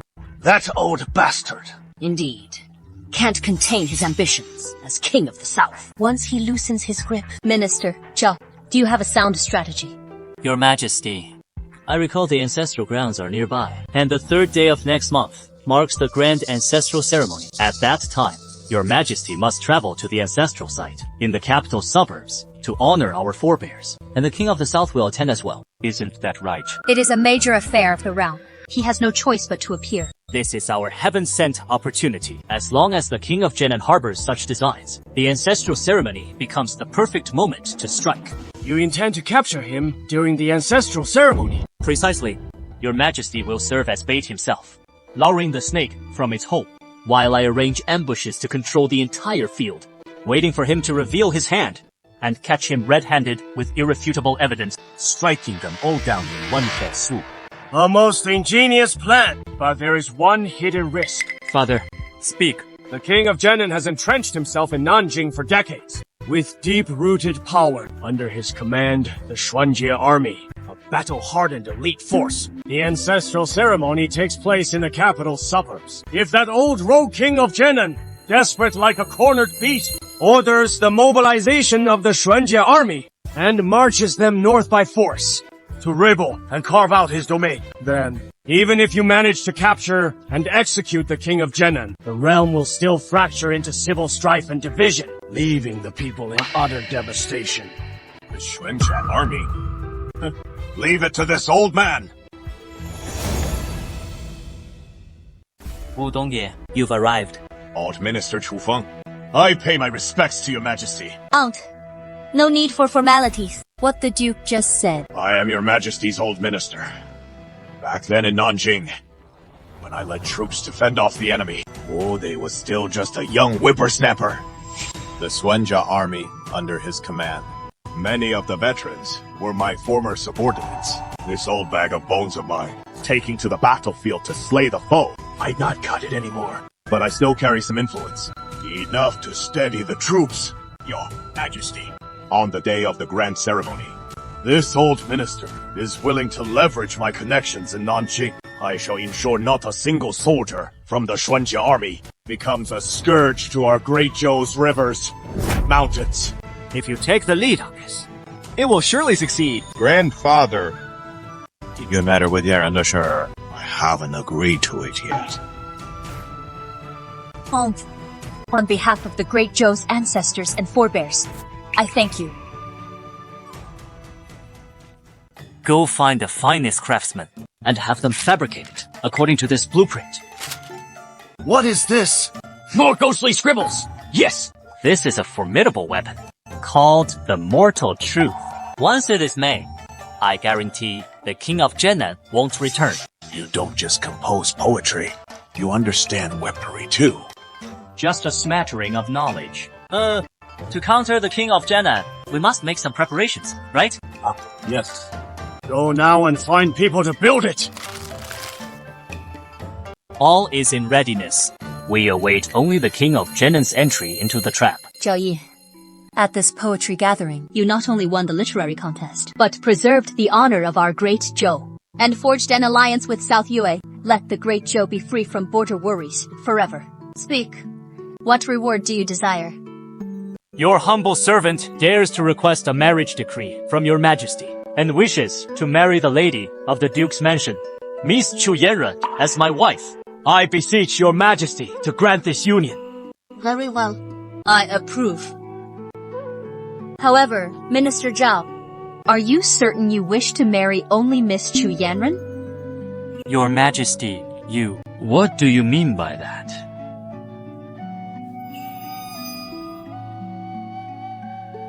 I have a family heirloom here. You will understand once you see it.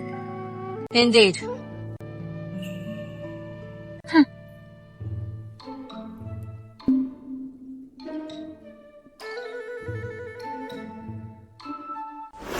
Fine token. Could it be that the Empress wants me to attend her in bed at night?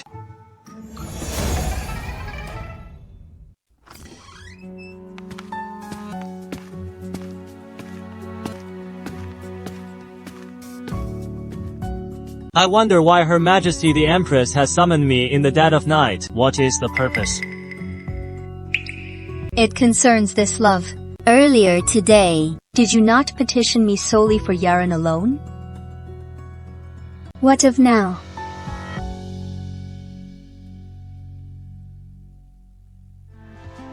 Does your desire end there?